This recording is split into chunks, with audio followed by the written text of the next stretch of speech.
Okay, so here we are. This doesn't have a name yet. It will soon. Hopefully, not later. I'm Evan, I'm Craig. and we're going to talk about things and also stuff. So, Fantastic. yeah. So, I figure we'll start out this whole shebang with, the burning topic of COVID. Yay. Okay. Do we have other topics we're planning on getting to eventually here in this one, or are we just going to try and stick around that? Just different subtopics, if you will. Well, there's so much to cover with that, and I was actually kind of wanting to start with the whole Russia vaccine thing because that's like cutting Okay. news. And a lot of Well, people are going to be really interested in that. well, And we can we we can can run from there. what we can do first is kind of to preempt that a little bit to really kind of frame my response to that. We can go ahead and just talk about the topic of vaccines in general on getting into COVID. Yeah, Um, go for it, man. so with a vaccine, what you're really looking for here is to get an lasting immunity that will allow your body to basically recognize very quickly a new case of the virus coming in, and then wipe it out before it has a chance to get a kind of a foothold in your body. So there are some complications with this. Some things do not have lasting immunity to much of an effect. Yeah, I In was actually fact, about to cut uh, in and mention that specifically with this one. It seems to be the case of, yeah. what is it, 8 to 18 months average? So here's the thing with coronavirus, which is one of the several groups of viruses that make up the common cold. So, by the way, those out there saying that it's just a flu, you got the wrong disease. Um, so, coronavirus Yeah, it's just a members that cold, bro. yeah, exactly. Coronavirus members that infect humans, the average immunity for them, the average peak immunity, so maximum amount of IgG, immunoglobulin G, so the lasting immunity antibody in the human body, the peak concentration is about 3 months, and then it is back down to background levels by about 1 to 2 years. So that's all well and good. If you want to get herd immunity, that means that if you have the ability to do so, you'd have everybody absent vaccines infected basically at the same time if you wanted to get something that was effective. But that's just not going to happen, and we also really don't want that to happen. Oh, So yeah, no, vaccines that's are the not whole next step. stop the spread thing because, I mean, it really would legitimately overwhelm our health systems. Yeah, and people don't realize exactly how thin that line is already. The fact that hospitals look kind of empty is because we pushed everything out to Oh, make that surge capacity at 10%, like 30%. speaking of that, since we're on this whole topic, let me interject something here that a lot of I hear a lot about that really kind of needs to be said. When all of this shit first went down, there was the issue with everything's a coronavirus death. Guys getting hit by cars. There's a coronavirus death. Guy dies of a heart attack. Coronavirus death. Yeah. Now, a lot of that, absolutely, complete bullshit. But there is a reason, and so many people don't put these things together. That reason is these places were running out of money because everything had been cut. There's nobody coming in for their colonoscopies. There's nobody coming in for their elective surgeries. There's not people coming in for their physicals, say, their immunizations, because it's all been shut down. Everything just got shut down, pow, like that. And so they had to stay open, and they were presented with a window, and they had to fudge the numbers to keep the Well, money flowing. Now, there's this more is to it than driving a that, lot of motive here. but it's kind of something I think is worth being discussed and said. So we can come back to the numbers issues. That is, I would say that's a bit of a minor side of it, but there is something to be said there. Yeah, and Um, there's kind of a whole discussion of that, but it's worth mentioning. sure. A lot So, of people so haven't put consideration into that, and I think as I'm thinking of it, it's probably worthwhile to mention during this. sure. So, But anyway, but please continue. to bring it back to vaccines. So basically, the idea is to use a vaccine to stimulate your body with a weakened form of the virus, obviously, to cause the antibodies to show up ahead of time. Um, That way, your body just recognizes the disease. You don't have to go through having your body fight it off. Um, so a couple of things with that. There's a couple of issues with vaccines in that one, a vaccine might just not work. Those are usually those are all discarded. You don't usually ever see a case of that anymore. Not for at least like 50 or 60 years, I think, at this point. So sometimes the vaccine just doesn't work. We know what those look like now, so we don't use them. The other side of that, though, is that sometimes they work a little too well, and this is called an enhancement effect. So China actually kind of ran into this one with SARS back in 2003 when they were trying to do vaccinations. They got out to 100,000 people vaccinated before they found out that the vaccines were causing people's immune systems to go crazy, and it was killing them. So it wasn't the virus that was killing these people who were in the trials; it was the damn vaccine. So that's really not good, and Well, that's let's one of the pause reasons on why that for a vaccines quick second, take a long actually. time. And what was it? Excuse me. Was it the vaccine itself? Because I've heard a bit about this. Was it the vaccine or was it the frequency of the vaccinations? So that's not very well defined. Basically, uh, we have an idea of what that is outside of China when we've tried to replicate this effect, and in vitro, not in vivo. Um, so it's basically it's a sensitization that is a problem, and it's not quite clear if it was the frequency or if it was just the onset from the particulars of the vaccine itself. And to give some context on this, apparently the vaccines were given out at a much more Right, there was frequent repeated. Well, schedule than it would normally be. It wouldn't. It wasn't like here's the yearly. It was thing. like seasonally, right? Well, no, here's the thing though. That is no, just no is the answer to that. Okay. So the vaccination was a single monolithic trial that was done uh, by CCP, CCP administered, etc. So basically, the details are lacking, to say the least. I can imagine. But the important thing here is that they were trying. It's just like you have a cold flu. The idea is to do it one and done. Like I said, this happened back in like 2003. So this is not something that they did for very long. They had a vaccine that was in vitro viable and also sustained past phase one. So they had a handful of people, like in their case, like 1,000 that they tested it on.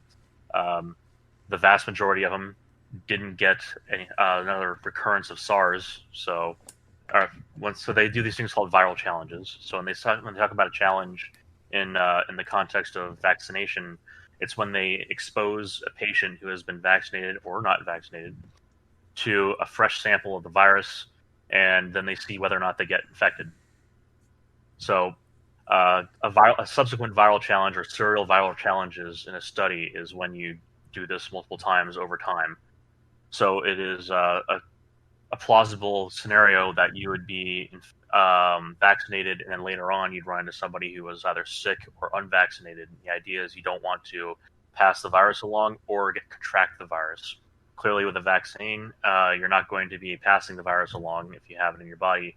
It's going to be taken care of, and the vaccine is not going to cause the virus to persist. So you do these challenges over time, and one of the reasons why we have the 12-month kind of schedule for these vaccination trials is because we don't want to cause these enhancement effects. It was a mandated law in China at the time to vaccinate everyone, and it's lucky that they only got 100,000 in out of 1.6 billion people before they found out that several thousand were getting ill or dying. That's a pretty stout proportion. So it's a large number of people, but it's just very lucky for the population that they didn't end up vaccinating, millions, hundreds of millions of people by the time they found this stuff out. They got lucky in that they still were continuing these viral challenges. So that's really the kind of primer there. What this should tell you is that you first have to develop the vaccine. That's going to take some time, and then you're going to need at least 12 months for the trials to happen, phase one and phase two, where they do, the 1 week challenge, 1 month challenge, 3 month challenge, 6 month challenge, 12-month challenge. You have to wait at least that much time for these things to happen. There really isn't a way to short circuit that. That's why when you get an outbreak, it's going to be at least 12 to 18 months before you get a vaccine.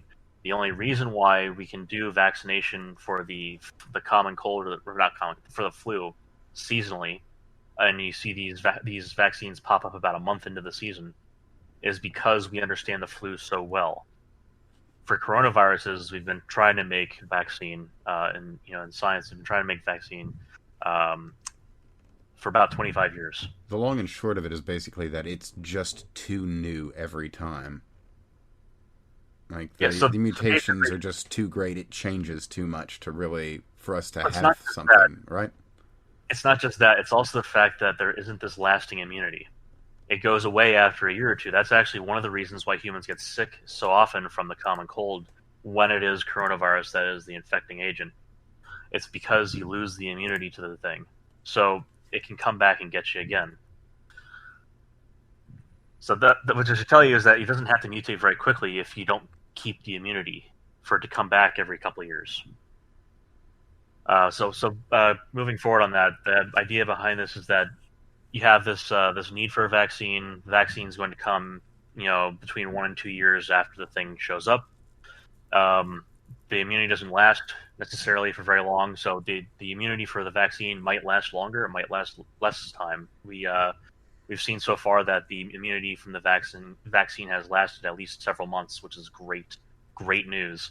That means that it also hasn't shown much for enhancement effect. And this is among the 30 plus candidates that are out there right now. Oh, just in general. Yeah. So most the ones that have persisted through trials so far are showing just want to very be clear.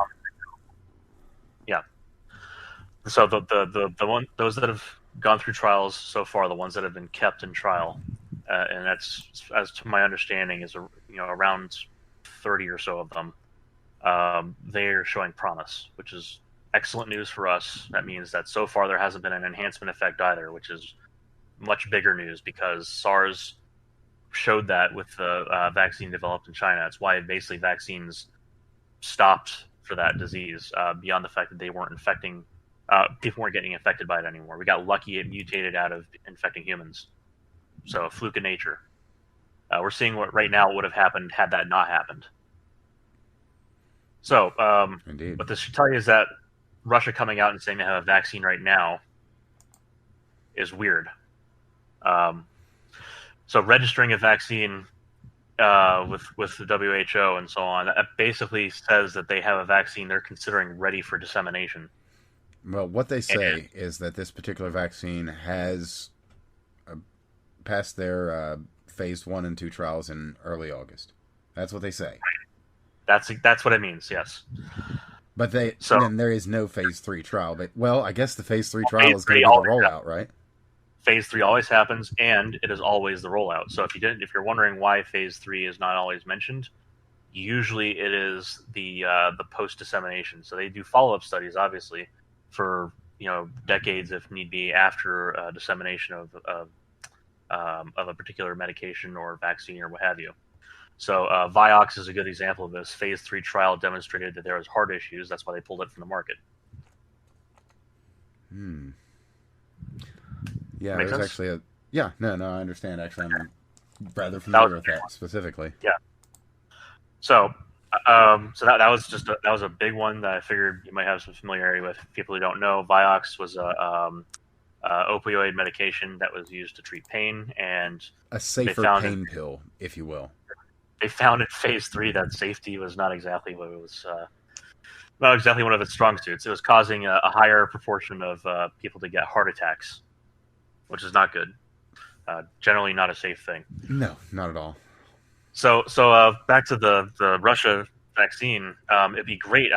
Fingers crossed that it actually is a vaccine that works well, and fingers crossed again that we end up with vaccines that have no enhancement, lasting immunity, and work very well, and everybody wants to have them. I would not trust a vaccine that has not gone through at least 12 months.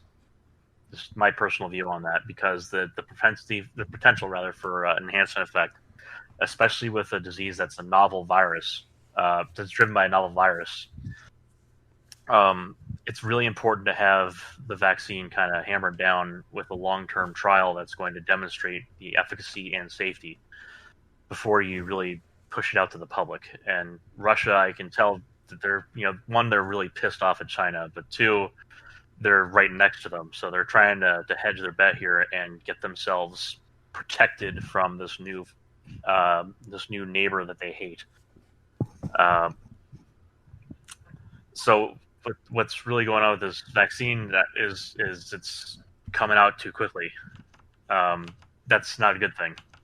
So if that gets disseminated to the public and they basically have a China 2.0, a lot of people are going to die from that, which is bad. But again, like I said, fingers crossed it's going to be an effective vaccine that helps people. If it turns out that it is something that is effective, that'd be great, for great news for everyone else. Hopefully that we could become on better terms with them. Yeah, stroke of luck for the world, honestly, if it is. Yeah, I don't care who gets the vaccine first, as long as it's actually going to help people. Well, but again, like I said, 12 months is kind of my minimum bar for that. So basically, as long as China doesn't come out with it first. Well, I wouldn't trust their vaccine anyway. Well, I mean, for any number of reasons. Well, usually they end up using American vaccines that they've either stolen or purchased, or they're just making anyway, and they just kind of sell some on the side. On that note, why don't we have a quick little talk about American work and possibly Canadian work that was recently stolen, right on the lead up to all this craziness. Sure. So there's some. So here's the interesting thing. So there's two institutes in Wuhan. There's the Wuhan Institute of Virology, and then there's the university nearby. And a couple of Canadians, a couple Kazakhstanis, decided they're going to send over fresh samples of SARS prior to this. They got caught, obviously, and they got arrested, thankfully. But unfortunately, that means that they were shipping internationally without authorization the precursor to this pandemic. That was not a good thing.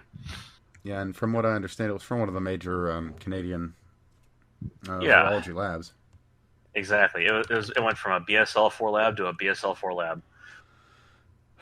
So this could be as simple as an unauthorized transfer and someone got pinned for it, but it's also probable that it was someone getting a kickback from the other lab, and China really wanted more samples of it to work with. Once you have a virus that has been eliminated from the public, it's kind of hard to get a volunteer to come in and help you spread the virus so that you can get more samples and work with them. So it's not like, for instance, we have that one lab with the smallpox. It's the last 5 samples in the world, and they're not going anywhere. The fact that they exist is kind of a small miracle in the first place. But we're not exactly going to get more smallpox samples if someone wants to work with it. No, so same thing kind of said here. SARS was not exactly active in the population. There weren't more samples to go around, so people who had samples that were still around, those samples are kind of precious as a resource. You're not making more of them. And there's always the possibility, if you do make more of them, that you're going to have mutations, and so they wouldn't be valid anymore. You can always gene sequence and find that post hoc, but it's not going to help you. Yeah, I don't think we're... design of experiments, that is. Well, yeah, I was going to say, I don't think we're exactly at the place where we can just go and rebuild something like that from the ground up. Well, so that's the thing, is we kind of could, but it would be really expensive. And you certainly wouldn't be able to build the protein sheath around it. You could remake the DNA. But that's about it. So anyway, so here's the working theory I have on what was going on as far as the release of this stuff. So the horseshoe bat that they were studying in these labs, that there was a breakout of a SARS-like virus, a coronavirus in the bat population in caves, but not near Wuhan. So the idea that a bat from a cave was sold in the market there and caused a viral outbreak is kind of outlandish. But it's not like it's not possible. Someone could have come in with a bunch of dead bats on a cart and said, "Here you go." But it's not likely. Very much not likely. Usually they have locally sourced meats that they're selling there.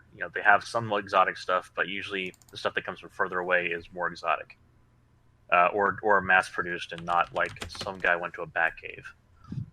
So that said, the Wuhan Institute of Virology was studying the this viral outbreak in the bat population. So my working theory here is that they did an added function research. So they were looking at enhanced viral activity or enhanced viral efficacy in the body. And so the reason why they do this kind of research is actually to make better vaccines. You make something that is more recognizable to the body. Oftentimes, these are things that are going to attack the body more easily, thus making the virus much more dangerous for the person who's doing the research, obviously.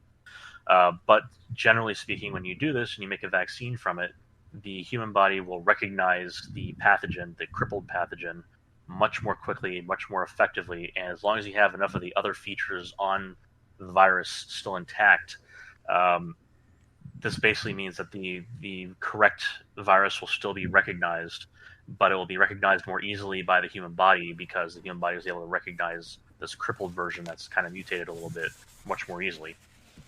So basically, it'll still get the right guy at the end, but it's kind of being poked by a sharper stick with a more jagged stick to get better attention.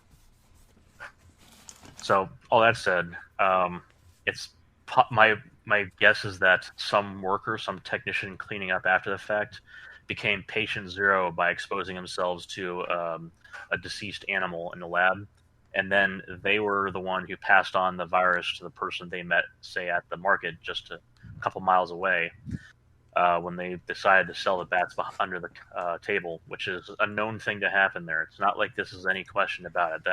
That practice of selling dead test animals is very well established.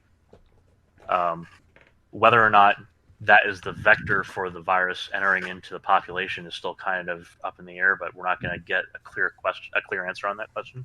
Probably ever. Probably ever. This is kind of the same thing that happened with SARS the first time around. A lot of stuff was hidden and is still kind of a mystery. We're just dealing with the aftermath. So my guess is that patient zero was the dipshit who decided to sell dead test animals, and that they made patient one the person who they shook hands with and exchanged money with. My guess is that the bats that were sold were probably cooked right away, and that nobody got the virus from the bat. My guess is that because you're boiling water to make the soup, and you put the bat in, and the bat's deceased, the bat gets cooked, they eat the bat, and the bat's just cooked meat. So the virus would be denatured and killed basically at that point. So it's probably a human-to-human transmission from day one. After that, obviously, it's spread around in the wet market, probably hand-to-hand contact, and probably in the air, because it is an airborne virus. Now, have you heard about the... and it's probably why it spread around the city so quickly, too, because patient zero is probably still living his life in the city just fine, and people just didn't realize that they were passing by someone who was infected. But it's also probably why it wasn't as pervasive, because it was probably basically one person as a vector at that point. Well, that is entirely possible, but I mean that doesn't necessarily have to be at that one place. I mean, really, the patient zero could have that could play itself out from anywhere. It also could have been a marker who came in out of nowhere. It could have been some random guy from the rural area who was sitting there exposing himself daily to bats. It's not like it's kind of unheard of for people to do weird shit in that area. So by the way, you should, the way the rest of China thinks of Wuhan or the Hubei province entirely is kind of like the Alabama of China, except they hate it a lot more. So that's where all the country bumpkins are, if you will. They don't really think very highly of the people there. They're mostly expendable, but they have a city, and it has good commerce, and it's one of the ghost cities that got populated over time. So that's basically, you can think of that as a large population of people that the rest of China couldn't be fucked to bother with. Well, I guess at least they're getting some use out of those cities.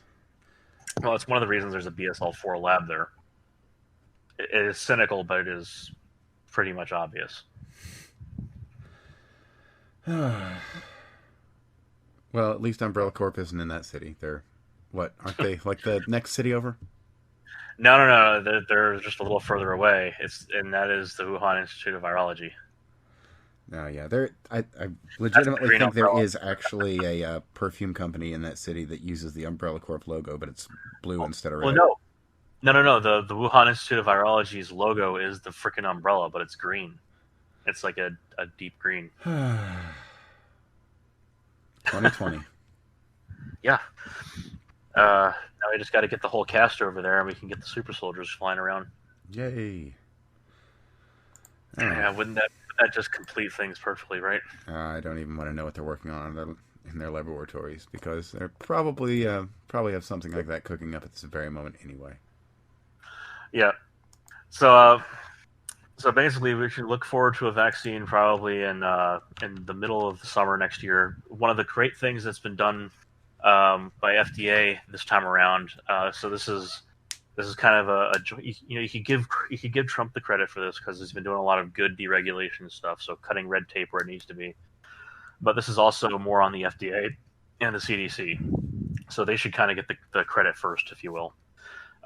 They have cut the regulation that requires you to go through a complete phase 2 before you start mass production, because mass production has to be certified in order for it to be ready for distribution. And what this means is that after phase 1, they can start production, which means that by the end of phase 2, assuming that, of course, the phase 2 is successful, by the end of phase 2, the vaccine will be in supply and ready for distribution to everybody. So it'll be there when the phase 2 completes, instead of having to wait about a month or so for the production to ramp up and for everyone to get the vaccine. So, the whole question of who gets it first, instead of having to answer that question so cynically, assuming such a restricted supply, you now have, well, you just need more people to give the shots.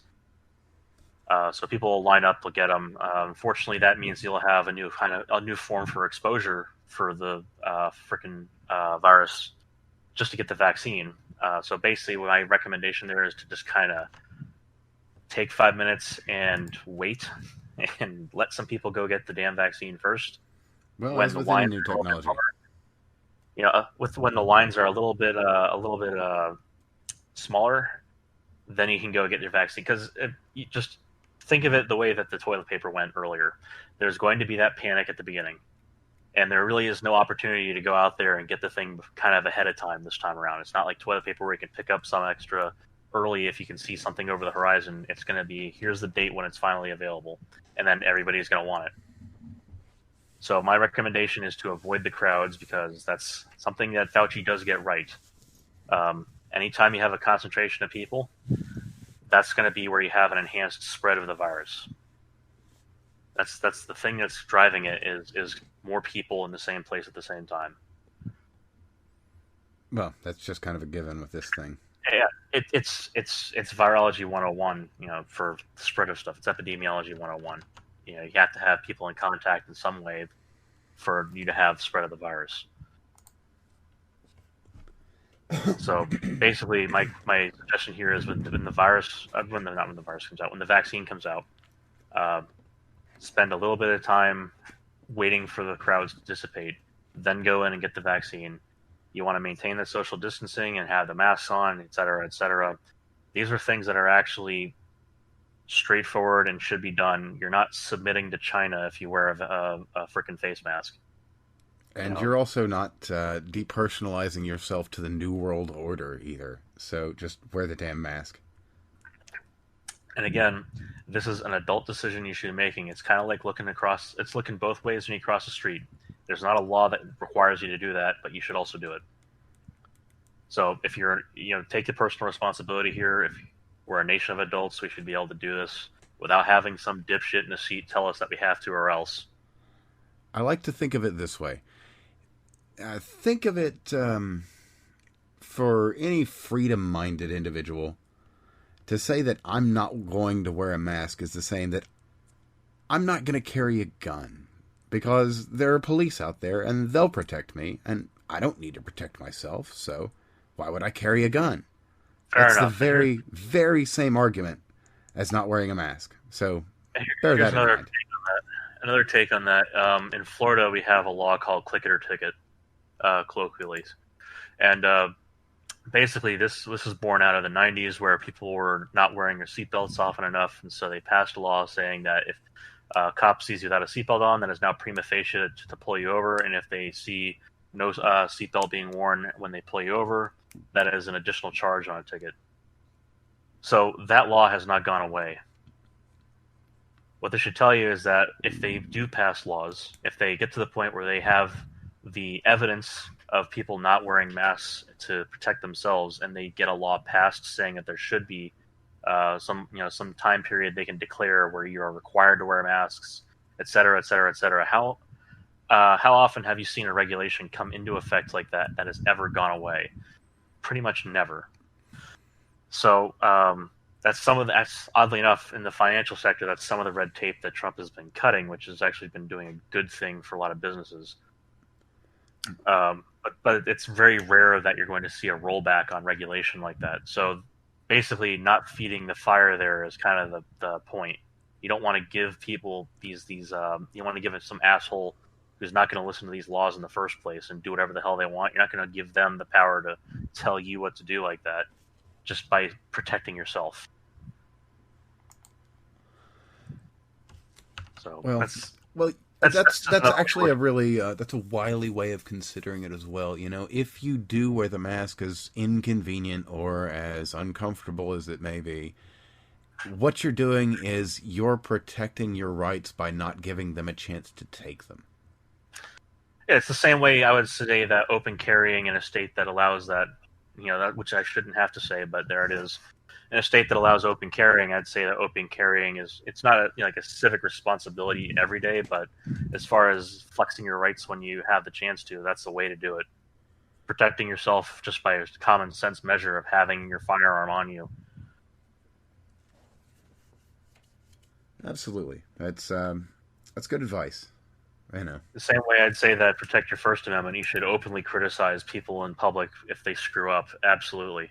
Now, there wasn't an internet back when that was invented, so, I can't be certain that really applies to what we're talking about here.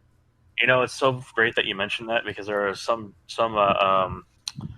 what was it, a sports journalist or whatever that was talking about what was it, these firearms weren't around when the founders blah blah blah, and this guy restricted the comments on his tweet, which I thought was just such a perfect resemblance of their respect for the Constitution. The amendments for me, but not for thee. Oh, I've got it right here, actually, because I sent out my own comment about it. That was J.A. Adonde. Yeah, that dumbass. How can high-capacity magazines be covered by the Second Amendment when they didn't exist when the Second Amendment was written? Yeah, the funny thing is that multiple-round magazines did exist at that time, and he's just an idiot. Yeah, he's just a complete moron who doesn't understand the history of firearms in any capacity. Or even really kind of basic history, because if we want to get right down... Well, I'll just read my reply, or I should say my quote tweet, because it sums my position up really well. It said, "Look at this idiot and laugh. Mr. Adonde has never heard of Lewis and Clark, and he has never heard of Prussia. I'll wager he didn't know that the revolver is more than 200 years old." Because we had a Gatling gun by the time we got to the Civil War. Effectively, it was hand rotated, but we had that kind of automation already in place. A mechanized gun existed at that time. The Puckle gun, if you want to look it up, by the way. We had multi-round mags well before that. We had multi-round clips well before that. So and to say on that note, let me discuss this my thinly veiled reference here. Lewis and Clark carried a rifle called, depending on your pronunciation, the Girardoni rifle. It was also the main arm of the Prussian army, which was essentially, at that time in the world, renowned as the most effective, well-armed, and well-trained fighting force in the world. That's why the Americans and the British contracted them. Yeah, absolutely. So this rifle, it would, by modern definition, be you could call it a straight pull, suppressed, magazine-fed rifle. That would be a fairly accurate representation. It fires with a burst of air as opposed to shots, and later versions of it had as many as 30 rounds, believe it or not. So, I mean, we're pretty much right there, and this is, This is pre Constitution even. So Yeah. these arguments are really quite moot and ridiculous on their face. And usually proposed by brainlets, like this sports journalist who doesn't like comments on his tweets. Indeed. Don't like them at all. I can't really handle the bants. Free speech for me, not for thee, is kind of the name of the game here. And I can totally understand that this is a private individual operating on a private platform. But if you're going to live by the free speech principle, then you should probably die by it too. Yeah, I mean, if you're going to be a journalist, come on now. That's as I disingenuous. As I said to some wokelet before, you should live by the sword you sharpen. Yeah, lest you fall on it, right? Yep. Might end up happening anyway, as we're seeing with journalists these days. Probably be a better thing for them to fall on them of their own accord. I made sure to put journo in quotes whenever I was talking about that dumbass. Someone immediately pointed out in a response to my comment on the matter, he's a sports journalist, and I'm amazed he held him to any standard. Fair. But I mean, anymore, you kind of take the smart comments where you can get them, which, Jesus, they're incredibly rare. Yeah, so we've wandered away from COVID now. Yeah, well, it was bound to happen. I mean, we discussed basically just starting on this one vaccine. Now, we can come back into this with, let me see here. I was wondering about let me throw a topic of discussion out at you. Are you familiar with bacteriophages? Yes. Okay. Now, I did some initial research months ago on this, and you're talking about phage therapy. Indeed, I am. There was a phage therapy that was developed for SARS, the initial outbreak, that was based on a genetically modified phage, if I'm not mistaken. Yes. And I have wondered if that might be a viable candidate. I mean, because this is SARS, it's a different, iteration. So but SARS is SARS, right? So that technology, that's the thing. If SARS was SARS and that was all we had to worry about, then we wouldn't have to be talking at all about the spike protein that has a modification on it. So it's not quite as simple as that, but it is an experimental therapy. That should be very clear. It's only an experimental therapy. It has been successful, wildly successful in some cases. But every time it is modified to accommodate a new viral strain, it is always a gamble. It may or may not attack it properly, so it might actually not clear the system at all. That's basically the worst that'll happen, though, is bacteriophages are laser-focused, very specific in their attack vector. So it's not like you can get a bacteriophage into your body, it attacks the virus a couple times, mutates, and then kills you. It's possible it can trigger an immune reaction in your body. We should actually probably just pause right here and do a quick explanation, because there's a bunch of people who are going to have absolutely no idea what a bacteriophage is. So, you've got antibiotics. They're a broad spectrum. It's a carpet bomb, if you like. A bacteriophage is a completely different vector of approach on a virus. What it is, it's another living thing that has kind of evolved beside the virus. Hold on. We have to stop. I'll help you here. A bacteriophage is a virus that eats bacteria, thus the name bacteriophage. And they normally don't go after things like viruses. No. It's possible you can trigger them to go after something like an infected cell, or in the case of MRSA, to go after a different bacteria. Yeah, as a matter of fact, a lot of what we're talking about here is brand new. They haven't really been used in this way until the past decade.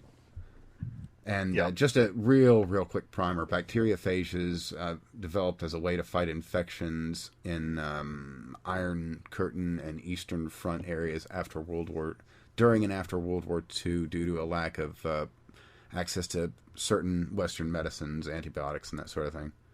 That's a really quick primer. It's worth investigating and worth a discussion on its own, but it's a really interesting technology. And it works for quite a few things that...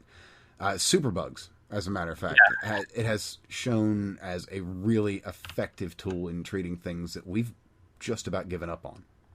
So MRSA being a prime candidate of this. MRSA has been treated very successfully with bacteriophages at this point, just not in a way that is going to make it a first line of attack.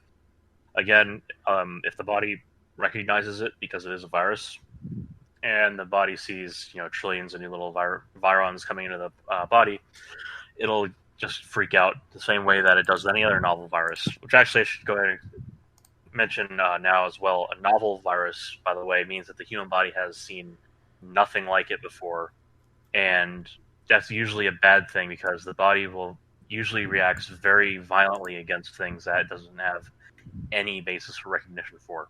So most of the common cold viruses, the reason your body doesn't do what it's doing to SARS-2 right now with the COVID-19 disease, the reason it doesn't go haywire like that is because it's seen the cold several times before. The same with the flu. Usually the flu is not going to cause such a violent reaction because your body has seen it before.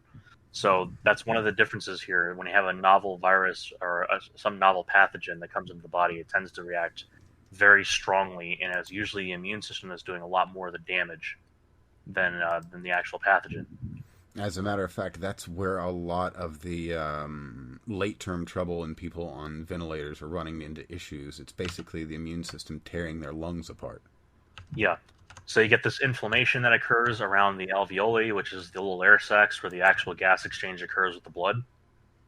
So at the very end of that fractal network of tubes that goes down, that comprises the lung tissue, you have these little tiny air sacs, and they're surrounded by a very thin membrane that allows pretty close contact with the capillaries next to them.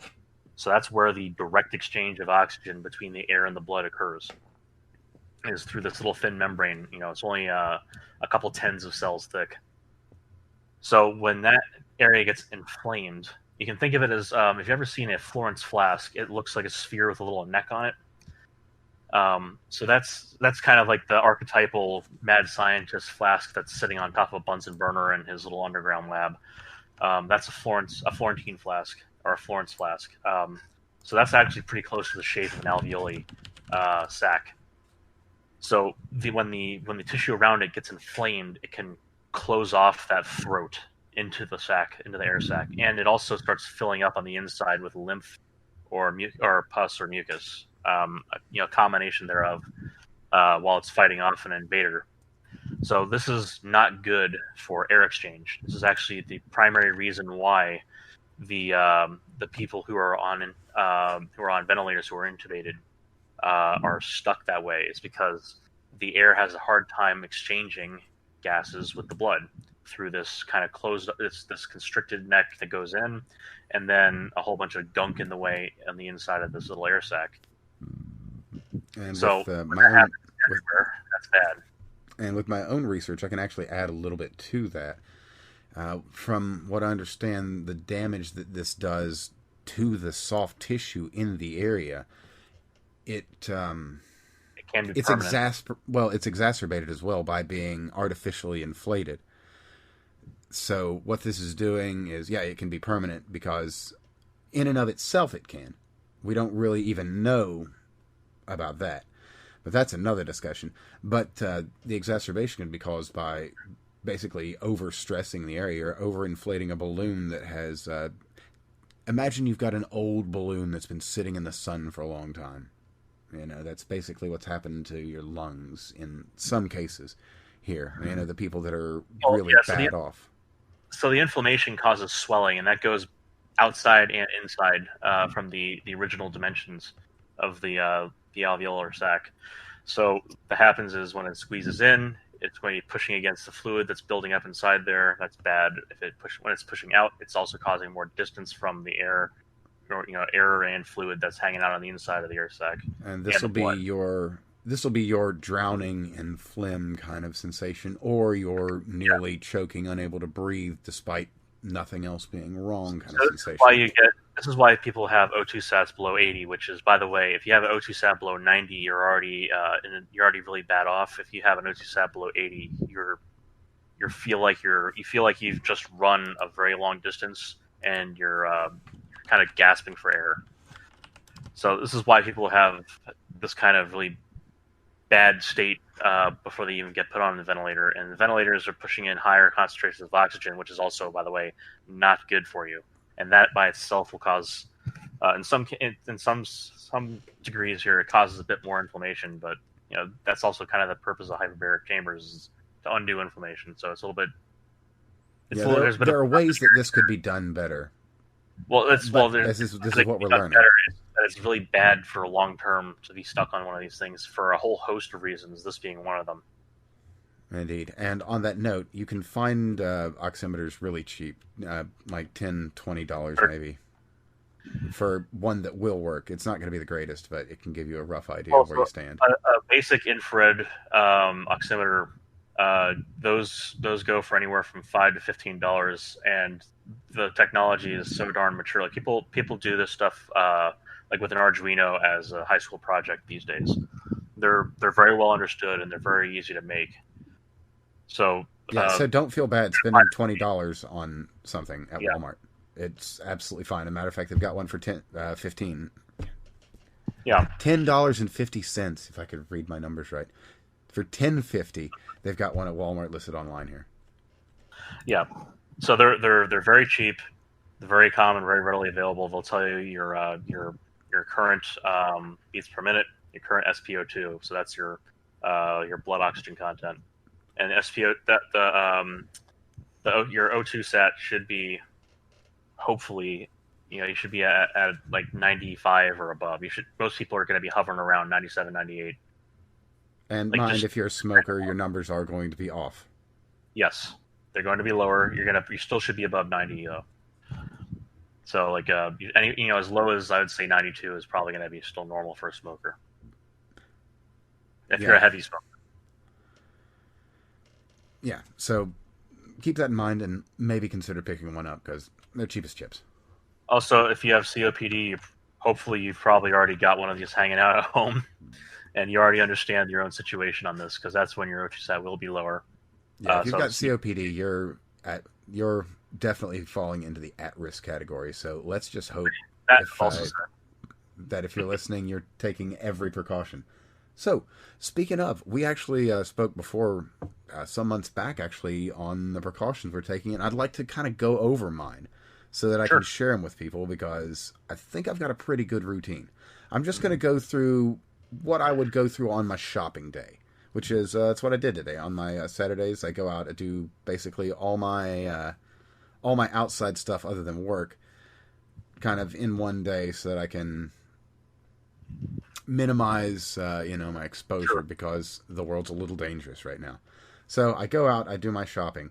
That being said, I've got it's a little paranoid, yes, but I've got a set of copper line clothes. They're the copper ions, I know, but they keep it smelling nice, and they should cut some lingering stuff that might sit on there after a time.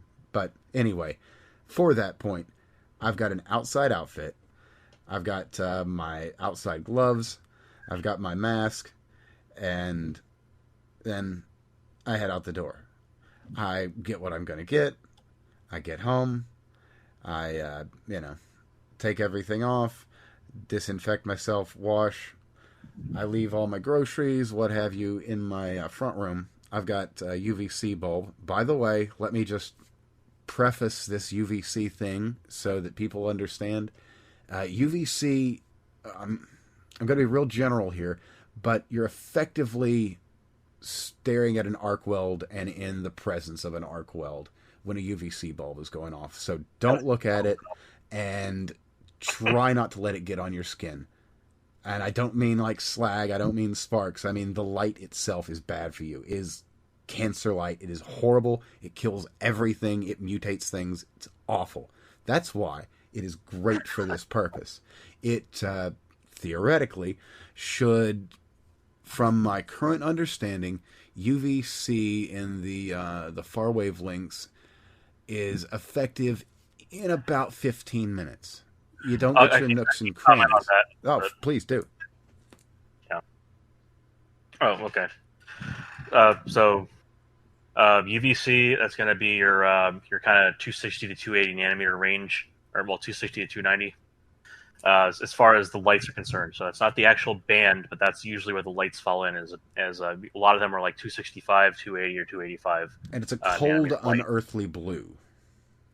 So these are basically the original phosphor tubes that were used for fluorescent lights, except by design, they do not have any of the phosphor coating on the inside of the glass. Now, if you also get one that has quartz instead of glass, it's going to let out what's called vacuum UV or UVV, or sometimes also called VUV. This is the stuff that produces ozone, and that's going to be down in the one whatever it was nanometer range, but it's a separate band, and that is a higher frequency, and it is more dangerous to be around. But the good thing is that it produces ozone and air. So that's kind of an added benefit. That of itself will also be a disinfectant of a kind. It's an oxidizer, but yeah. So they're both very, very, very. All three, I should say, UVV, UVC, and ozone are all very effective at killing off any bugs that are going to be hanging around. So any pathogen, so that includes any protozoans, any bacteria, any viruses, all that good stuff is going to get wiped out as long as it can get onto it and as long as it has time. Now, actually. So someone came to me talking about the stuff that was going on in a hospital and the methods that were being used for disinfection of masks, and had me look at some of the resources, and I was able to also get some good data out of this. Since I'm the safety guy for my lab, but I've been walking further and further away from that duty at this point, as I'm wrapping things up. So basically the findings from, and this is backed by CDC at this point. So the findings were that for a mask, you can basically give it a maximum lifetime dose of 100 joules per square centimeter, and that a dose of between 0.5 and 1.5 joules per square centimeter is sufficient to kill everything on the surface. So that's great news. That also suggests a significantly larger number of uses than you can actually get out of a mask. Just saying that right now. That's just anywhere from 50 to 200 uses, as long as you stick to that dosing. Yep. You should not do that because other things are going to happen before that that cause problems. And this is 100 joules per square centimeter is the maximum dose that was used. That you still passed a fit test. So that means that the mask didn't let anything through the way it was supposed to. And I don't remember if they stopped at that point or if they just kind of stopped at a round number, or if that was the point at which things broke down. But you should just assume that that's the point of which things broke down. You're realistically only going to get about 10 to 20 uses, 20 if you're very careful about things. This is in part due to the fact that when you breathe, you're expelling warm, humid air, and that stuff is going to condense onto the mask. So aside from potentially growing some really grody stuff inside there over time, if you're not sterilizing it properly, you're also going to be disturbing the fibers. This is the same reason you do not wet your mask, because surface tension, as the mask dries, is going to pull the fibers on the inside around. And the reason why these masks work so well is because they have a very uniform distribution of very small holes. And when you pull on those fibers while it's drying, it spreads that peak out. And that peak then crosses the barrier for the boundary for the maximum acceptable pore size. And that's what actually destroys the mask if you get it wet. So it's not the fact that the water's doing something to it while it's on it. It's when it dries, it pulls the fibers around. It is the literal mechanical actions of the water. So keep them dry. Same thing with alcohol too. So it's not like you can just pick the right liquid and do it, and by minimizing surface tension. It's always going to happen. And when you breathe out, that water vapor is going to go through the mask, and it's eventually going to do kind of the same thing. Now, it doesn't happen anywhere near as fast, so even 20 uses might be conservative on that limit, but I would do a hard stop at 20 uses. So if you go out in the rain, that's a great time to use the mask its last time. Oh, so, yeah, absolutely.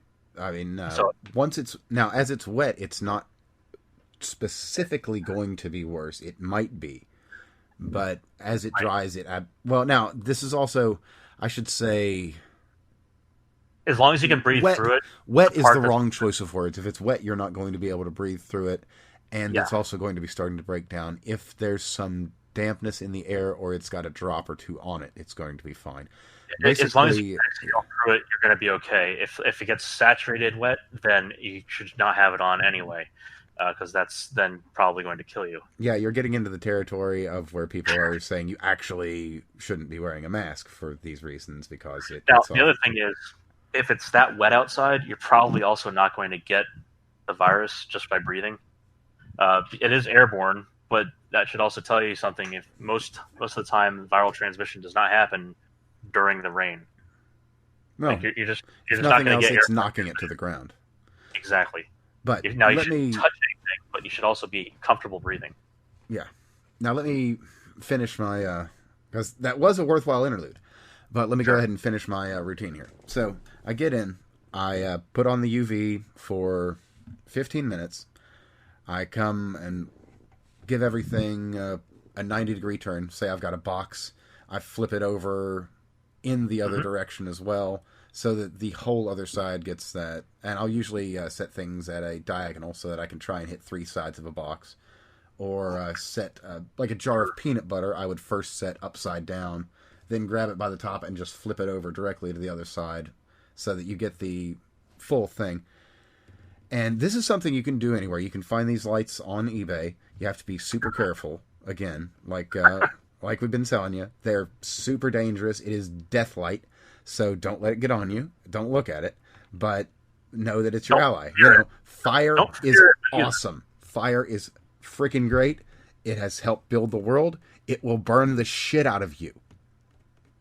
So that's actually a very good analogy here, because this stuff will burn the shit out of you too. Oh, quite literally, yeah. You can go blind. You absolutely can go blind. It will burn your retinas straight out. I have a good example here on this. So a typical 25-watt fluorescent tube that you find, say, on eBay or whatever, if you held it out at arm's reach, that is about 8 times brighter than the sun if you look at it. Yeah. And now it's not going to look that way to your eye because the frequency of the wave. But it absolutely is. And it might sound like I'm harping on this a little bit and Craig's harping on this a little bit, but we're really not. It's incredibly dangerous. So be safe.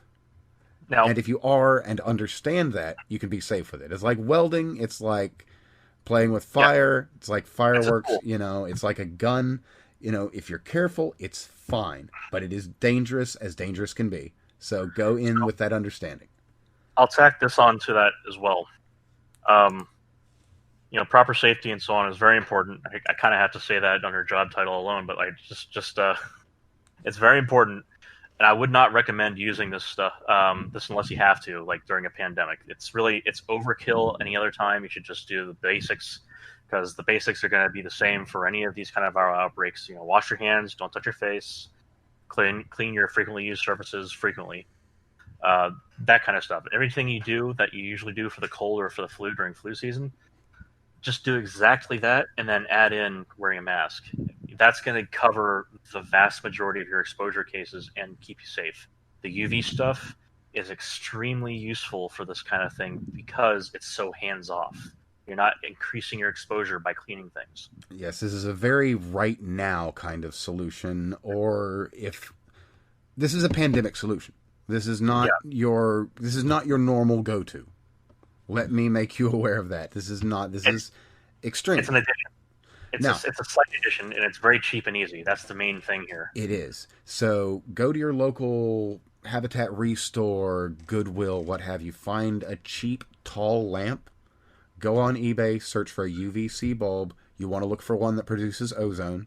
It'll just search UVC, O2, or ozone. You'll be able to find it. It's not going to be expensive. They make them that fit in standard, U.S.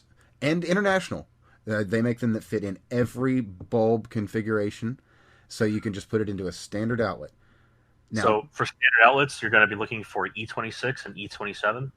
They'll say that, and it'll be very obvious when you look at it. Yeah, it's going to look like a fluorescent bulb. It's literally what it is, just no phosphor. Yeah, clear. So it looked, well, I'd say lab glass, but that's something that not a lot of people are going to understand the reference.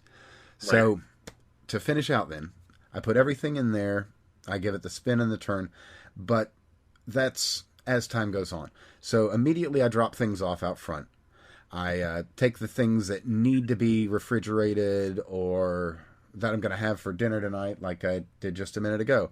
I take them into the kitchen, I lay them on my glass stovetop, and then I hit them with a Clorox wipe, or I just spritz them with my alcohol peroxide blend, which is plenty adequate.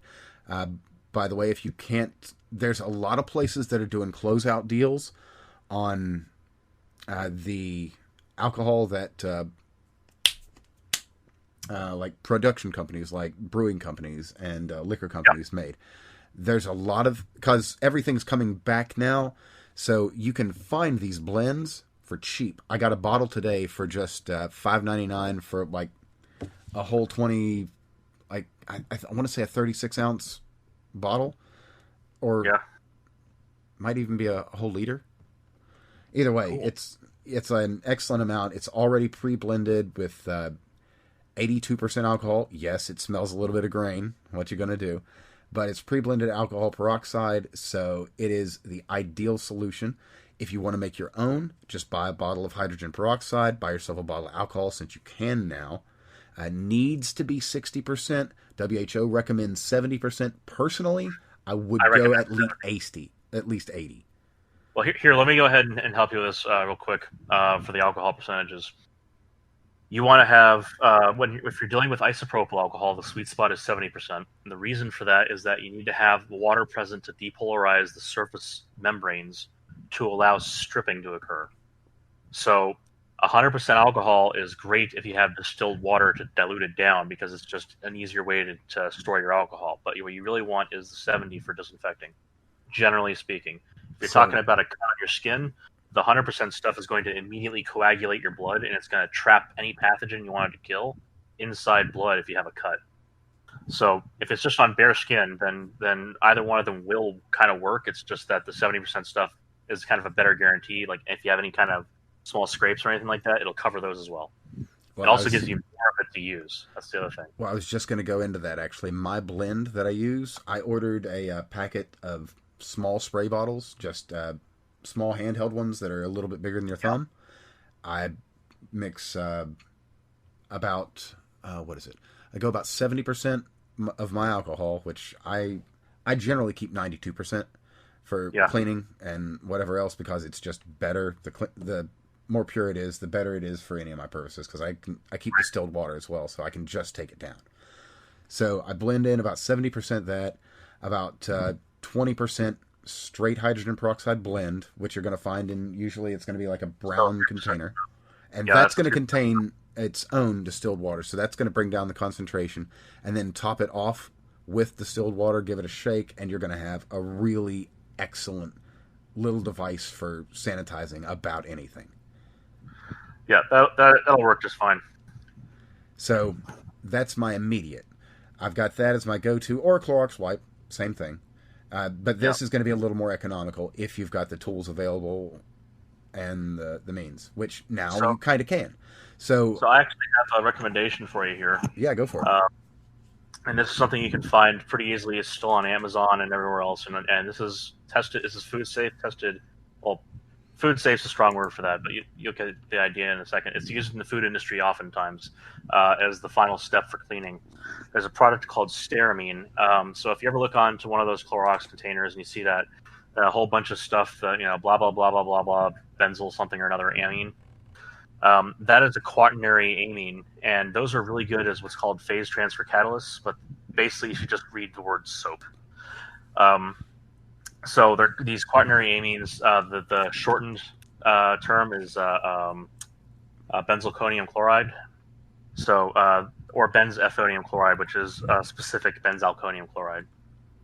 So all that stuff preceding it is basically the different alkyl chains. So there's these long carbon chains hanging off the one side. This is basically how it interacts with a fatty acid layer of, say, the outside of a virus, or say the surface of a bacteria. So they're like, it's like having regular soap, except these things are effective basically in anywhere in most concentrations. So or BZK rather, I don't know. whatever the heck I also said. So BZK is going to be kind of the active ingredient. Now that's in stearamine. The reason it's called stearamine because BZK is a quaternary amine. And it sterilizes stuff. So this is the last step usually when you put the dishes through the autoclave or whatever they have in the kitchen, and then at the end you dunk it in the sink full of this blue stuff. Basically, you can get these. I think it was $45 or so for a pack of 6 tablets. And they're like 180 or 90 or 180 tablets per bottle. Each tablet will make a gallon of cleaning solution, and you can just dip a rag in it. And so the wet ones wipes, for example, or those little sterilizing wipes you get in a doctor's office, the ones that aren't alcohol, those are going to have BZK in them. Wet ones, it's benzethonium chloride, but it's basically the same thing. And you'll see that there's a very low concentration that's required. It's mostly just water, but it has a little bit of this soap in it, and that's what makes them effective. And so if you can make a gallon of this stuff at a time, now I wouldn't recommend if you're using tap water that you keep it for more than a few days. I'd say 7 days is a good arbitrary cutoff to throw it out. But you're probably not going to use a whole gallon in a week anyway, unless you're cleaning a lot of stuff, like if you're operating a small business. But this is a very cheap and effective way of keeping things clean. But this is the big caveat here, and it's 1 to 2 tablets per gallon. 1 tablet, I should say, is probably more than enough. Because the big caveat is that it has blue dye in it, which is kind of a. I haven't like spent a whole lot of time trying to figure out how to get rid of the dye, but I also don't know if I'm going to, because it's usually not so much of an issue. So use a rag you don't care about if you're going to use it on stuff, and also you may or may not get a slight blue tint over time. So that's kind of the one thing that's kind of a problem with that product, is that it has a blue dye in it. Now it makes it very obvious what it's on, which is a good thing. But at the same time, you could dye things. If you have dye sensitivities, that's another thing to watch out for. Yeah, that would but the good news is it does clean things. Now it takes a few minutes. That's kind of one of the things they don't tell you about those wipes, is that it's not immediately effective on things. The same way those Clorox wipes aren't immediately effective on things. Yeah, quick note on that. Any given thing is going to take at least or roughly 15 seconds before anything has really happened. Yeah. So if... that's alcohol. Yeah. This stuff is like a couple minutes, but it is effective. Well, yeah, just for general reference, because a lot of people are using hand sanitizer these days, and that's alcohol and peroxide. So that's...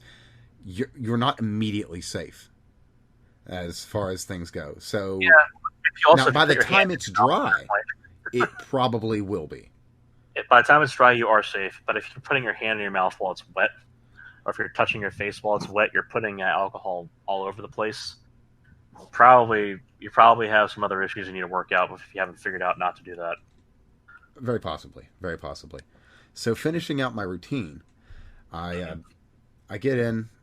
I immediately clean the other stuff off. You'll notice I still haven't yet washed my hands. I have taken off my outside gloves at this point, and I have put on just some plain hand sanitizer and given my hands a once-over just to give them a minute.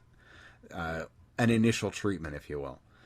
That way I feel more comfortable working directly with my groceries or whatever shopping I've got. So then I set everything out.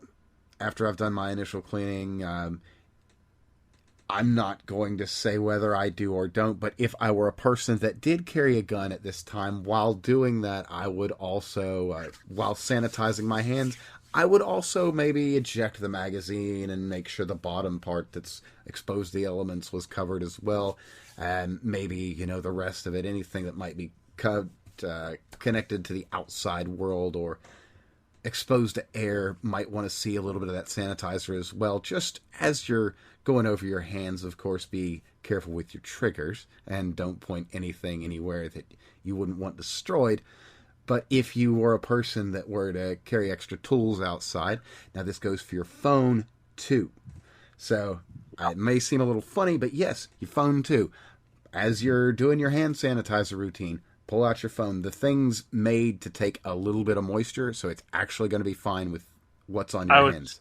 I would go with wipes if you can, just entirely because it's just a cleanliness issue. It makes less of a mess. True. But you're absolutely right. A little bit of sanitizer is going to be fine. Yeah, and if you can make it part of your process, all the better, because then you get used to doing things. And when you can make yourself accustomed and get these things into a habit, it's going to make your whole life easier in these trying, crazy times. So here's something to be said about this, and this is entirely I can entirely speak to this as someone who does safety for a lab. A lot of these procedures and things are going to be effectively redundant or pointless a lot of the time. The important thing is that if you're always doing it, the times where you're going to have an issue, it's it's highly effective and it eliminates the threat. Every layer of protection provides specifically an extra layer. That layer of protection, should something fail there and you have a fallback, that means there's another layer on which for the trouble to fall before it hits you. So every extra precaution is another defense against this thing. The point here is that you're eliminating risk, and when you eliminate that risk kind of automatically by routine, you don't have to come back and worry about it later. As long as you're doing things that are effective in the case that you have, say that you do have an external exposure that you have to worry about touching. Say somebody definitely sneezed on that bag you're carrying and something stupid like that. That routine is going to cover that anyway if you're cleaning all of your materials appropriately upon entry. So, basically just pick your laundry room if it's close to the front door or whatever kind of make yourself an airlock. Yeah, that's effectively what it comes down to, is have a space where you sterilize things, and then have a limit, just imagine a dotted line somewhere in your house beyond which you require everything to be cleaned before it comes in. Yeah, if you can essentially airlock that entrance area, you can make the rest of your house, not to call it anything near a clean room, but a much safer environment for you and anyone that comes inside. That also means take off your shoes, because you should be taking off your shoes inside anyway. That's disgusting. But beyond that, take off your shoes and... Oh, yeah, I haven't even finished, yeah. I've got to still finish my thing. But yeah, take off your shoes first thing, because you're tracking who even knows what. That's why... I shouldn't say why. That's one of the main reasons why hospitals are so very dangerous, is because you can't clean all those floors at one time, and you are tracking that stuff everywhere by everyone, and it's mixing with everything else, making superbugs like MRSA. So, now then, I've cleaned and sanitized my daily equipment. I'm still wearing my watch. I've taken off my gloves. I've taken off my outside gear.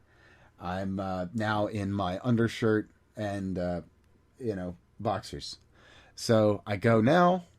I put another little quick layer of disinfectant on my hands to make sure, after having handled all of the things, anything that remains, I double up on that just in case the layer that was there, which, by the way, hand sanitizer made properly and used properly is effective not just immediately in getting it off of there, but it does stay with you for a short time. That said, it doesn't hurt to double up, just like we were saying. So I double up again, then I go in and wash my hands thoroughly. There's any number of good videos, but you really want to spend a while on your hands, more than you normally would. At least 20 seconds, please. Yeah. At least 20 seconds. Happy birthday twice is a good approximation. And of course, as you can imagine, I spend significantly longer. I make sure and get in underneath of my nails and do the whole shebang. But then, once that's done, everything that I've handled up till that point has been disinfected once. And then the soap with the proper cleaning is really just kind of the final thing. Then from there, I can, get stuff out of my eyes. And what I'll also do, the alcohol and peroxide solution, if I'm not immediately going to take a shower, I'll hit, my forearms, I'll hit my face, I'll hit my hair, so that all gets a layer of disinfectant put on there, and then I'll avoid touching any of those areas until I can get a proper shower. You're peroxiding your hair? Well, it's with One. alcohol and distilled water. Yes, a little bit, but I haven't You're gonna noticed get any color frosted tips change. there, buddy. Maybe we'll see. We'll see how it works out. Yeah, new fashion statement. I Yeah, got the COVID. absolutely. Hey, if it works, it works. If it wasn't for the fact that that's probably already taken by people going bald from it. No, Alyssa Yeah, I Milano. heard about that. Alopecia is now one of the sequelae, Yeah, I know it actually really legitimately is. which is sad. And Yeah, there's so any I've number already of things heard that we're third party finding about now. this. Like there's Yeah, a so lot of not comorbidities. sequelae is what they're called. Yeah, but like, what's a word that normal people would know? Sequel. Secondary effects. There you go. Yeah. The follow-up effects are another thing. Follow-on, follow-up effects. Yeah. Same thing. So these are so what we've kind of determined so far at this point is that it is largely a lot of these secondary effects. Craig, or let me have you talk for a quick second. I'm going to grab a coffee and I'll be right back. Sure. So a lot of these sequelae are largely caused by the fact that the virus causes a lot of clotting issues. So this is one of the reasons why people get these pulmonary effects. Another reason for the cardiac arrest that happens a lot. So people are more prone to heart attacks because there's a lot of these microclots, microemboli that go around the body, and so they can clog up your coronary artery. So we also know that this is one of the reasons for a lot of other kind of disseminated problems in the body, and you can think of it kind of like DIC. So that's when your body kind of clots everywhere, and kind of as a kind of a counterintuitive side effect of that is that you don't have the materials left to cause clots, so it can also cause bleeding issues, which thankfully hasn't been as significant as a follow-on effect. No, I haven't heard about that one. So there's issues with blood thinning as well? Well, so this is the thing is because it causes. So you can think of it as, I just mentioned this here. You can think of it as kind of like a DIC, which disseminated whatever the heck it is, coagulopathy. So this is when your body kind of clots everywhere, and the kind of counterintuitive side effect of this is that all the clotting factors, all the clotting cofactors that are consumed in that process, mean that you don't have as much of them left. Oh, so it makes you semi-hemophiliac then. So that's the thing is we haven't really observed that in the wild so far. So thankfully, so that would be something you might. That's a theoretical possibility. That's the thing to look for is bleeding issues as well. But it's largely so far has been clotting issues that have cropped up. That actually brings up an interesting question. Do you know if that's related to the quote-unquote COVID foot we're hearing about? So that's one of the speculatory theories on that, and it's not just the feet; it's also the fingers that could be affected as well. But the feet, since they're further away from the heart and lower, are going to be most likely affected. So it's kind of it's not as bad as DIC is what we're seeing, but it's also not. It's definitely a clotting problem. You have microemboli floating around, lots of disseminated clot formation. So the whole COVID toes thing, it's very likely that that's going to be what's happening, is that you have all those small capillaries down there and they get cut off. And unfortunately, by the time it starts to get to the point where you have peeling, you're probably going to be losing tissue, because that means it's definitely dead. Well, that's not comforting at all. Yeah, it's really not comforting in the slightest, is it? No, and we've... I guess you just dropped right into that, so it's the only one I really missed. Aside from that, yeah, we're... what's the one that's getting a lot of play right now? We're hearing about the lingering heart damage. That's... Yeah, that's bad. Well, so here's the thing. People say that, there's only so many people have died as one of the go-to excuses. And I have to say this in this way. I completely understand relying on that as a way of boosting your own self-confidence, but I also have to say that you're basically just lying to yourself when you use that as an excuse when someone says this thing is bad. Death is not actually going to be the only bad outcome here.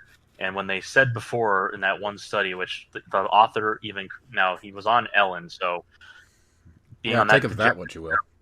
Yeah, being on that degenerate show to begin with means you're probably going to be spouting a certain agenda by itself. But he did correctly walk back the fact that he said only 80% of the cases, or sorry, at least 80% of the cases were mild.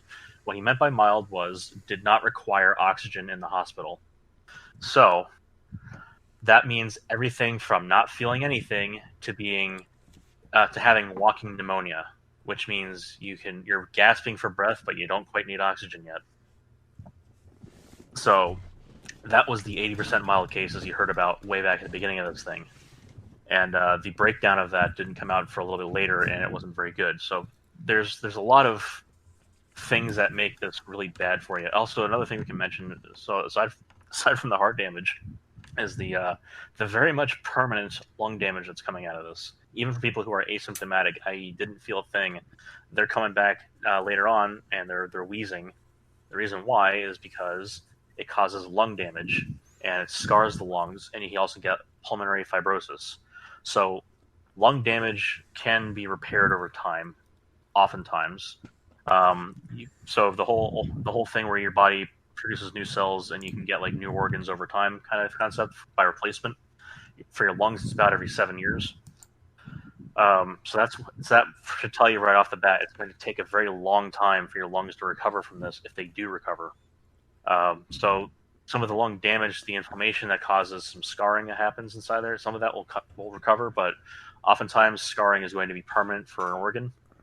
That's just definitionally the way that the tissue repair mechanism works. When you have scar tissue, it doesn't repair. The stuff around it that's still kind of like inflamed or still a little bit damaged, but like repairing itself separately, that stuff will eventually recover. So the scarring won't be quite as bad as it looks in your first follow-up examinations, but the scarring will be permanent. Fibrosis is when you get that kind of scarring over different portions of your lung, and this fibrous tissue does not go away. So basically, wherever you get that scarring in that fibrous tissue, you have no lung function. So you have decreased capacity in your lungs. So couple that with a heart that now has damage to it, so it is not pumping as effectively and is susceptible to fibrillations and to arrhythmias. Then you have somebody who is not going to be able to do strenuous mechanical work that a lot of people rely upon. So it's not just going to. So say that you only have, and this is a lowball estimate because in the country so far it's around 5% mortality that we're expecting. 5 or 6% mortality rate is probably going to be the actual mortality rate for the U.S. It's 15% in Italy, and that's largely due to systemic effects in the infrastructure, not due to the virus itself.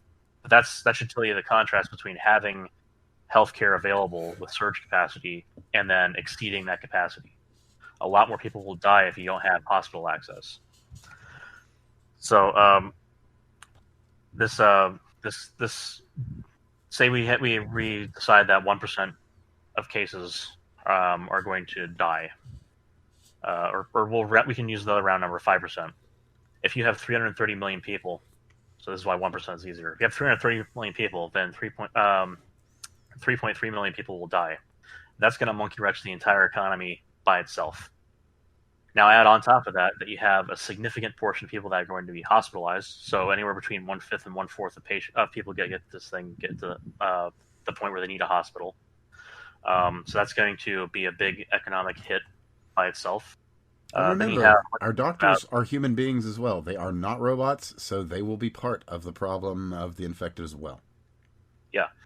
Now, thankfully, oftentimes that has a bounce back effect where they come back kind of in fuller force a little bit later on, but that's if they all recover and recover completely. But you also have people who are going to have lung damage, heart damage. You have the fact that this stuff, this bug will also impact fertility significantly. So clotting issues are primarily going to be the complication for women. But for men, it is also the fact that you have ACE2 receptors all over your testicles, just kind of the way that nature decided to make things fun.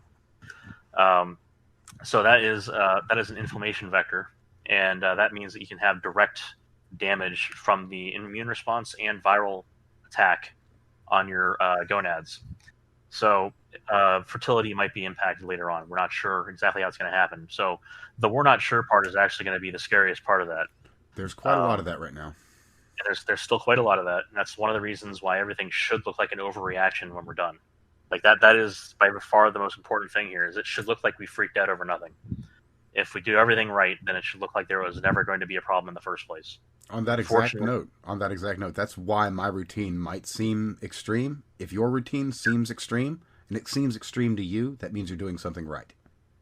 Yeah, now that shouldn't be to say that you should make yourself a nuclear bunker and pack yourself away with 10 years of spam.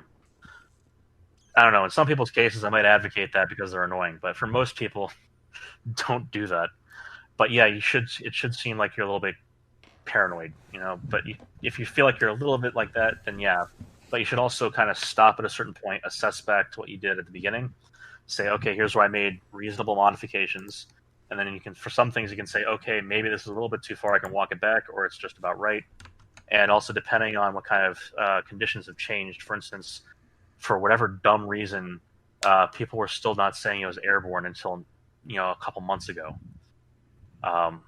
Which to say technically, actually, but that's all nonsense because it resides in, expelled droplets, which is why masks work. Yes, the virus is plenty small enough to get between the spaces in a mask, any mask almost, but it is carried on your exhaled droplets. So to say it isn't airborne, it is aerosolized would be a better way to understand. Sure. Here's something I should also say on that topic, by the way, because masks have been brought up several times now. Masks are not a monolith, and this is actually it's the same thing with testing. Testing is not a monolith. These have nuance to them. So when people say masks do or don't work, you need to ask which kind of masks. So this is a great lead into that. Absolutely. So an ASTM. So I wouldn't recommend anything less than an ASTM level 1 procedure mask. This is what everyone calls a surgical mask, which is actually kind of a fit of irony here, not used ever in surgery. So ASTM level 1 masks are designed to protect the patient from the doctor. So you are actively protecting everyone else from you in the case that you have an asymptomatic infection and you don't know it yet. If you use a level 2 mask, these are used in quarantine rooms. These will protect you somewhat. It's better than nothing, definitely, and it is offering an actual protection from other people at this point. ASTM level 3 is basically an ASTM level 2 with twice the outside barrier layered on. And these ASTM level 3 masks are actually were used in the operating theater. So those are the actual surgical masks. Now, they look very much similar, so it's not like you're making a mistake by saying, oh, yeah, that's a surgical mask.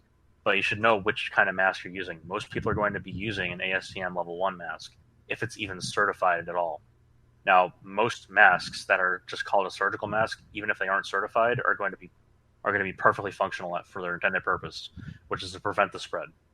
If both people are wearing in an interaction that's at an appropriate social distance there, both people are wearing an ASTM level 1 mask, the risk is reduced down to 1.5% of baseline risk, which is an excellent reduction.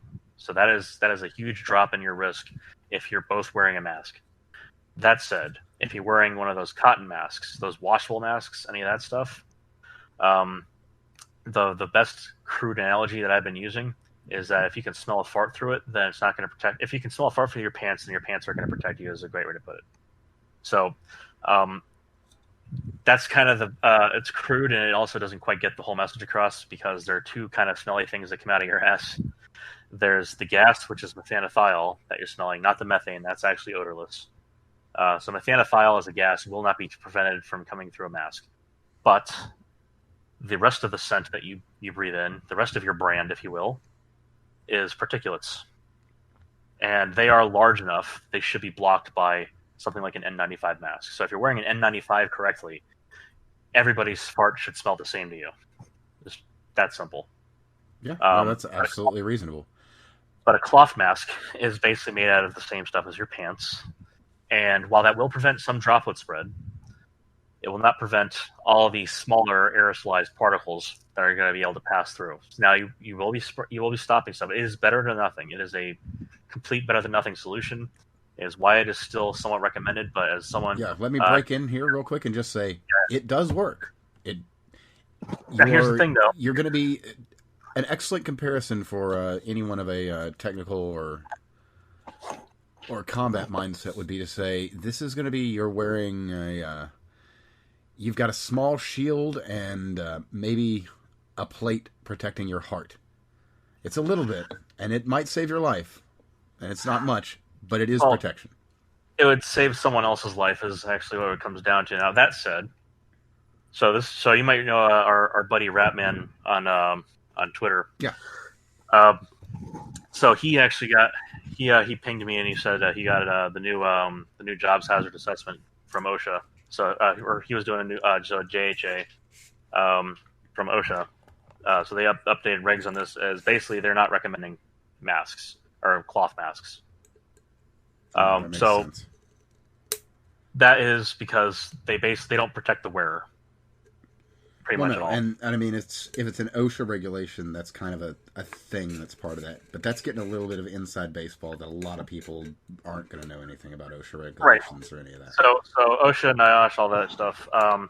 Now, while the regulations are in need of a significant overhaul, the newer stuff is usually going to be kind of on target. One of the main problems with OSHA and NIOSH, etc., NFPA is way worse on this. That's the National Fire Protection Act. So that's fire codes. One of the reasons why these regulations are so annoying is that they have these layers of anachronistic, contradictory regulation. But usually the stuff that is newer is going to be better to look at. And they've been doing a lot of work to kind of get rid of the contradictions and crap in there, but they still exist, and it's a whole thing. But yeah, I would just pay attention to this. So if you're worried about protecting you personally from everyone else, cloth masks, ASTM level 1 surgical masks, so procedure masks, are not going to protect you. They're going to protect other people from you, and they're going to drastically cut down the risk of transmission, but they're not going to protect you. For that, you need at least an N95. And that's not complete protection. That's your bottom end of protection.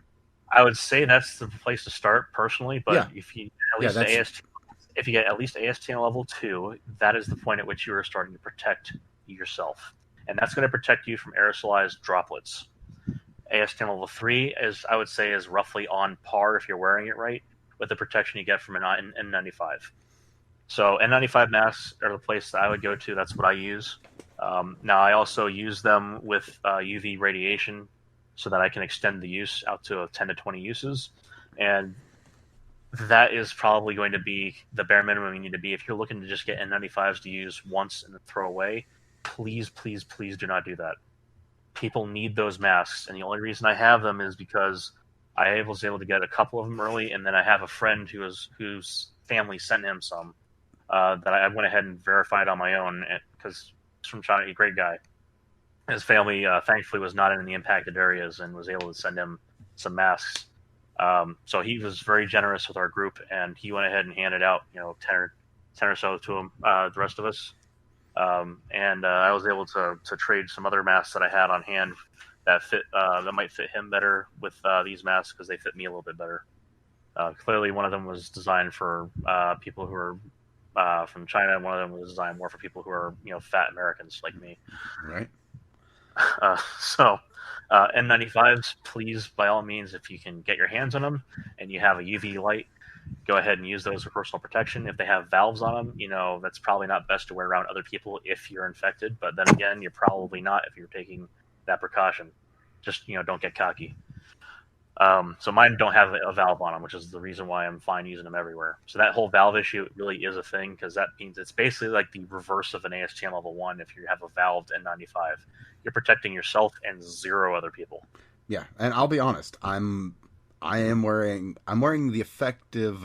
It's been tested up to N99 actually, is what I wear, but it is a respirator. Now I have the respirators aimed specifically so that they hit my chest, and I'm doing what I can when I'm around other people. I don't exhale. I just take in a breath and I say what I might need to say because I understand. Well, there's a lot of people who are going to be uncomfortable taking things to the level that I do. Like once I'm suited up, I don't touch my face with anything. If I get an itch, that's too bad. Yeah. If you're wearing a mask, that's another thing to hit there. If you're wearing a mask, the whole purpose is that the outside of it could be contaminated. You should never touch it the same way. The same way you shouldn't be touching your face. You should not touch your mask. If it needs to be adjusted, if you need to go to the bathroom to adjust it, then go in there, wash your hands, touch the mask to adjust it where you need to, wash your hands again, and then you're done. The best You know, thing that you can think of with relation to this, imagine once you've stepped out that front door that your hands have a horrible, horrible case of poison ivy. Absolutely terrible case of poison ivy. that's actually You a good way to daren't put it. touch your face or anything that could get near your face. Yeah, or they're covered in sriracha or habanero sauce, right? Yeah, whatever mental exercise works for you, use it, because that is that it's such a little thing that is such a big, big, big thing. So, speaking of big things, I actually have something to mention on that topic. There was some big-brained dork that was out there saying, what was it? They said that imagine a disease you have to get tested to know you have. And so I went ahead and quote tweeted that dumbass and said, yeah, I can't believe that AIDS virus. It takes HIV. Takes was it, about 10 years to give you AIDS. Stupid cancer. So this is comparable. Well, no, cancer you can't.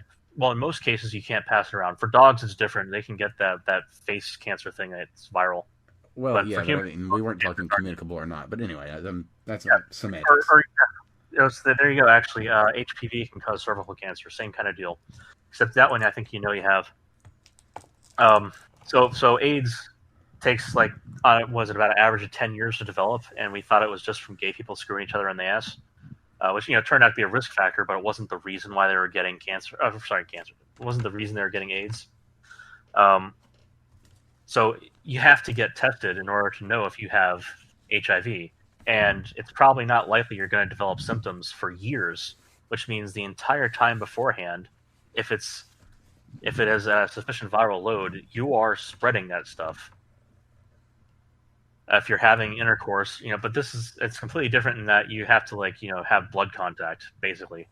So blood or semen is pretty close contact. So No, the outrageous brainlets who say something stupid like, hey, man, imagine a virus or imagine a sickness you have to get tested to know you have or to know you had.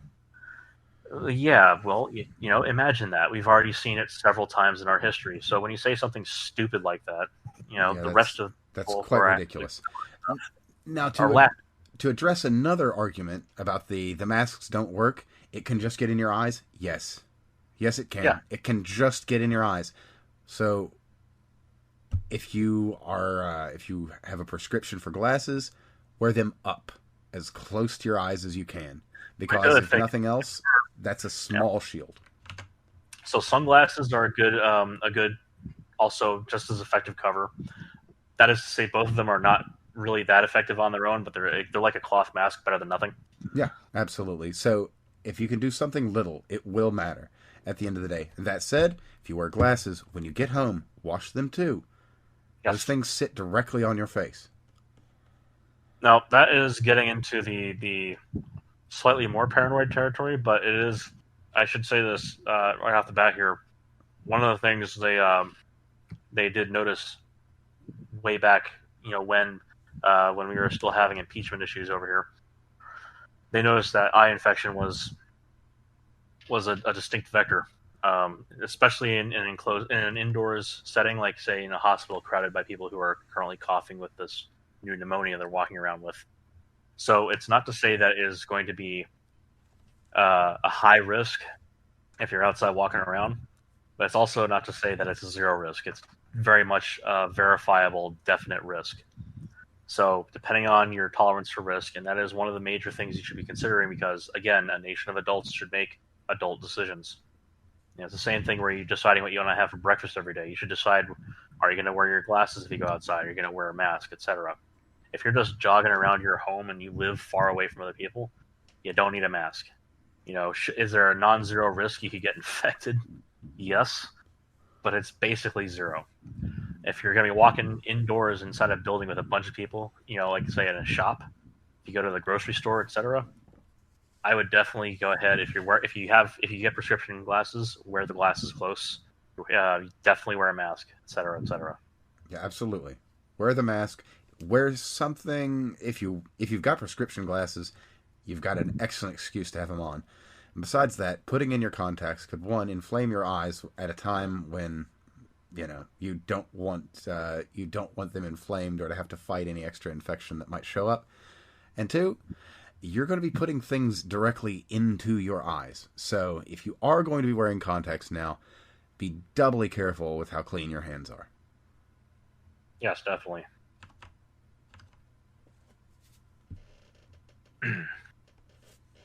Well, I think we've pretty much covered all the We've beaten some necessary things. necessary stuff on the masks and the don't Yeah. touch your face. Keep your hands Oh, so, clean. so testing. If we're leading in towards Oh yeah, closing up. yeah, yeah. Please go ahead. So the same way that we just went through a whole bunch of different types of masks here, not to even go into respirators. Um, that should give you an idea that when people talk about masks, they're complicated. You need to specify the mask you're talking about. Otherwise, you could sound like an idiot in both directions. Like you don't need an N95 mask to walk outside around your own home. The same way that if you wear an ASTM level 1 mask at the grocery store, you're not actually protecting you. You're only helping out everyone else, which is an altruistic thing and does help you vicariously. But you should be clear about the risk that's involved there. That's something I get into Twitter bouts with Ratman about, which is funny, and I love that he does that because everybody who does anything in the scientific community needs to have somebody who comes after their ass and says, "Yeah, but you're wrong." And I have been, and that's something that you have to get used to every day if you do anything in science. Most of your life is actually spent being completely wrong. Yeah, you have Sometimes, to. It is best in life if you can be comfortable with being wrong, because if you can't, you're going to find life is a lot more difficult than you want it to be. yeah. All right. So testing. There are different types of testing, and it comes down to both the actual method of testing and also the discretion in who gets tested. So for testing the samples that come in to a lab, there are two types of primary tests you're going to work with. There's there's RT-PCR, and there is antibody titers. So antibody titers are very straightforward. You have tagged antibodies, or you just have antibodies, and you look for a change in your sample. So basically, you just introduce a candidate specimen that looks kind of like the disease, and if you have antibodies that attach to it, you can go ahead and collect them, or they'll just light up in fluorescence. So basically, you can get some fluorescence spectroscopy going on. It's very, very, very sensitive. You can detect almost down to depending on how sensitive you're doing things, you can detect very, very small concentrations. We'll just say it like that. So you look for IgG and IgM. IgG is your long-term immunity, so that comes well after you've been sick, but the concentration does begin to come around when you're recovering. So as soon as your body starts getting symptoms, you might start to produce IgG. So it's not going to be very much beyond background, but eventually that'll come out, and that's the thing that gives you the immunity later on. So that for most coronavirus, again, the average for human infectious members is about 3 months when you get peak concentration in your blood of IgG. IgM is the stuff that shows up when your body doesn't recognize something and it says, okay, we got to get rid of this thing. Or if IgG does recognize it and it goes back and does a whole bunch of complicated stuff, you produce a bunch of IgM to help gunk up the works for the stuff that's causing you problems. Which So that's what tags the virus and so on. which, as a quick note, is part of the reason why people are still testing positive months later. So that's actually not true. Well, really, please go into that, because I haven't done the research on that one. So positive should give the fact that mask was complicated and test is complicated should also tell you that positive is complicated. So testing positive for IgM later on is probably not going to happen unless you have an active infection. Testing positive for IgG and not IgM says you had an active infection. You're no longer infected. But the RT-PCR, that's the one that's complicated. So just PCR is the basis for this thing. The method is that you use PCR, which stands for polymerase chain reaction. That's when you can use even just a single strand of DNA is going to be enough. So what happens is you take your sample, you grind it up, So I use what's called a tissue grinder. This exposes the inside of cells, including viruses. Um, so you have these strands of DNA floating around in your specimen at this point. You dump in a little bit of enzyme, and this is again kind of doing a broader overview of this. So you can imagine you have a bunch of genes in your DNA, and I'm kind of titrating this whole discussion down to a more general audience at this point. You have a whole bunch of these genes in your DNA, and each one of them has a little bit of DNA that says the gene is starting. They also have a little bit at the end that says the gene is ending. So just for general discussion purposes, you can imagine that the enzymes you add into the brew here only cut wherever the DNA says begin a gene. So what that means is you get a whole bunch of little teeny strands floating around. And this is, if you ever seen the CSI show or whatever, they do a DNA test and they hold it up to the light and you see those little strips on there. Those are all just different lengths of gene that have gone along with electrophoresis, which is a totally different technique, but uses the same kind of sample prep. But then you load your sample into the machine. You add in polymerase, which is what builds DNA, and then you add in all the ingredients for DNA. So all your 4 bases are already attached to the kind of the backbone bit, which then can get passed through with enzyme. And so it'll draw in the ingredients on its own, just like a little locomotive traveling along each of the strands. It splits it up, and then it does the little thing where it does replication. It has the other side of that polymerase that does the kind of reverse copying on the other side. So basically, every time it processes a strand, it doubles the number of strands. So this is the chain reaction part. It's a way of amplifying the number of strands of DNA inside of a sample, little snippets of DNA. So the reason you don't use the complete DNA strand, the reason you chop it up into little bits, is that if you did the whole DNA strand, it takes the entire DNA strand worth of time to replicate the whole DNA strand. If you have little teeny chunks of it, there's a lot of places for this enzyme to attach onto the DNA and replicate it. So it's kind of a give or take. It's a trade-off here. You can think of it like RAM versus CPU in a computer. Do you want to spend a lot of time building up something in memory, or do you just want to process it real fast? So the test method is to basically build up the amount of DNA from your sample to a point where it's macroscopic and testable. And every time you replicate it, you can cross-reference this distribution of different snippets of DNA with the known distributions that could be merged together. So it's a statistical method.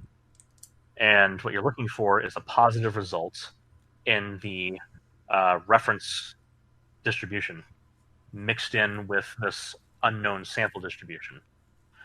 And eventually, you're going to have enough amplification of your sample to get a positive result pretty much regardless, because oddly enough, a lot of different organisms share similar genes. That's just the way that everything works. We're like 95% same DNA as chimps, even though that is kind of misrepresenting things because they have more copies of some things, fewer copies of other things, and they're arranged a little differently.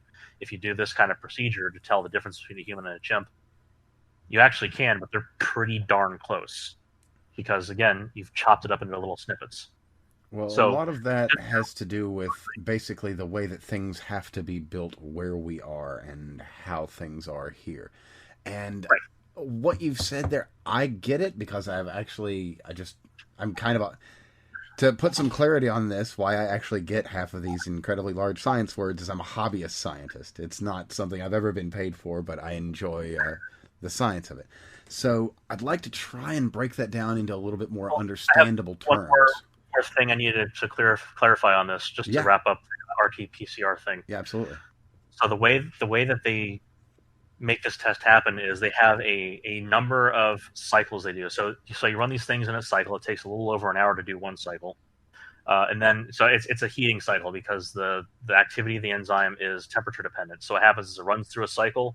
It goes up in temperature a little bit, goes down in temperature a little bit, and then it adds in more ingredients than it does the next cycle. But each time you do a cycle, you can pull off a small bit of the sample and then test that the way I just mentioned with the statistics. So what you do is a number of cycles until you're supposed to get a guaranteed positive result, or you should get a positive result by then. And if you don't after that, then there's definitely not anything in there. But what happens for a positive result that the patient gets, so not the positive you're going to get regardless.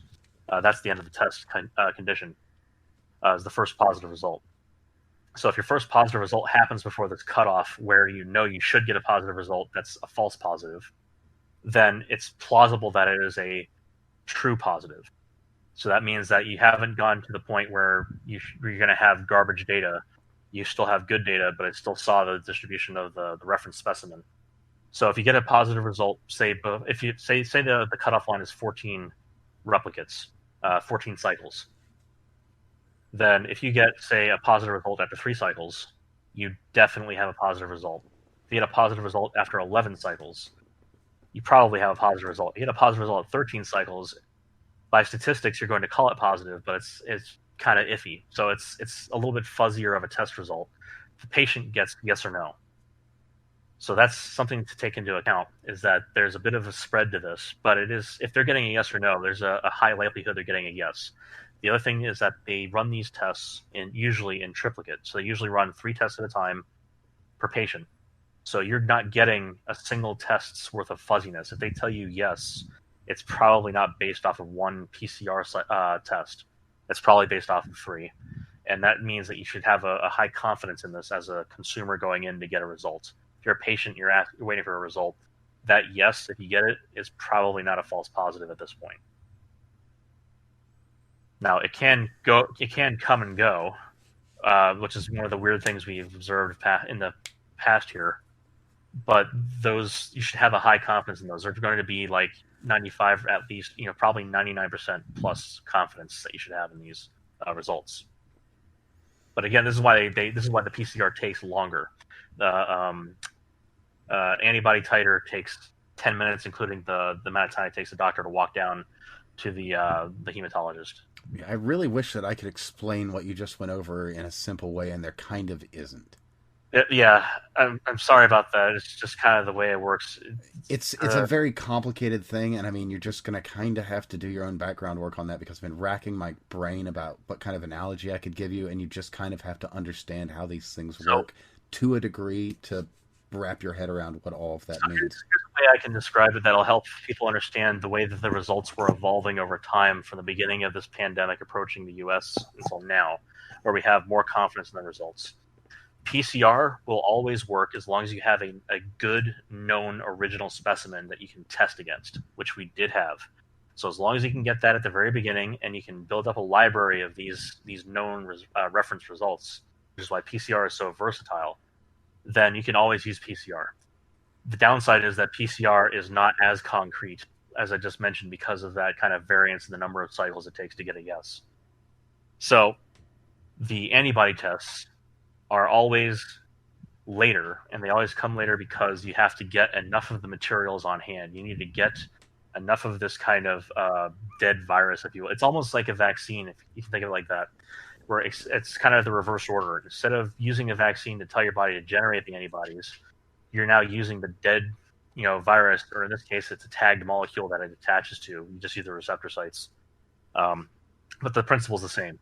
You're just using the thing that the pathogen as a test material. You need to replicate enough of that material to get it out to people to have those tests, and that takes time. So antibody tests are very specific. PCR tests can work against a broader library of known specimens. An antibody test will always test for one disease at a time. And in general, an antibody test is kind of a better thing, but you have to get to where you've got, for one, enough isolated antibodies from the individual in question, and two, you have to have enough of an understanding of the they have to have enough understanding. The agent in question. You've got to have enough understanding of that to be able to read what you're getting. So here's the other thing. If your body is immunocompromised, or if for some reason your body is not immunocompromised, but you happen to be one of those unfortunate rare individuals who doesn't produce an antibody for a specific virus, for whatever reason, PCR will detect it because you will have an established viral load. It's looking for the virus, whereas the antibody test is only looking for the antibody. So if you have a negative antibody result, that does not mean you don't have the virus, but it means that your body is at least not reacting to the presence of a virus. Now, for most people, and this should be everybody, it's probably a guarantee that one of these poor individuals is never going to listen to this thing. Just by by statistics, I'll be wrong here, but just in the same way, I could be right. Or it might be one individual out of 7.5 billion. But if you're, it's very, very, very, very, very likely if you get a negative antibody result that you actually don't have the virus. It's very, very likely that that's the case. If you had a previous positive result, then that's probably not true, and it's just something weird's going on with your health, and you should talk to a doctor. But if you never had the virus and you get a negative antibody result, which I can just share this. I just saw my doctor recently. I went ahead and just for the sake of the statistics for public health, I went ahead and had myself tested negative IgG. So, I had a cold back in January after I got done with skiing with family, and it was just a really bad cold. But it didn't last for very long, and it was pretty definite that it wasn't this new pandemic going around, just a cold.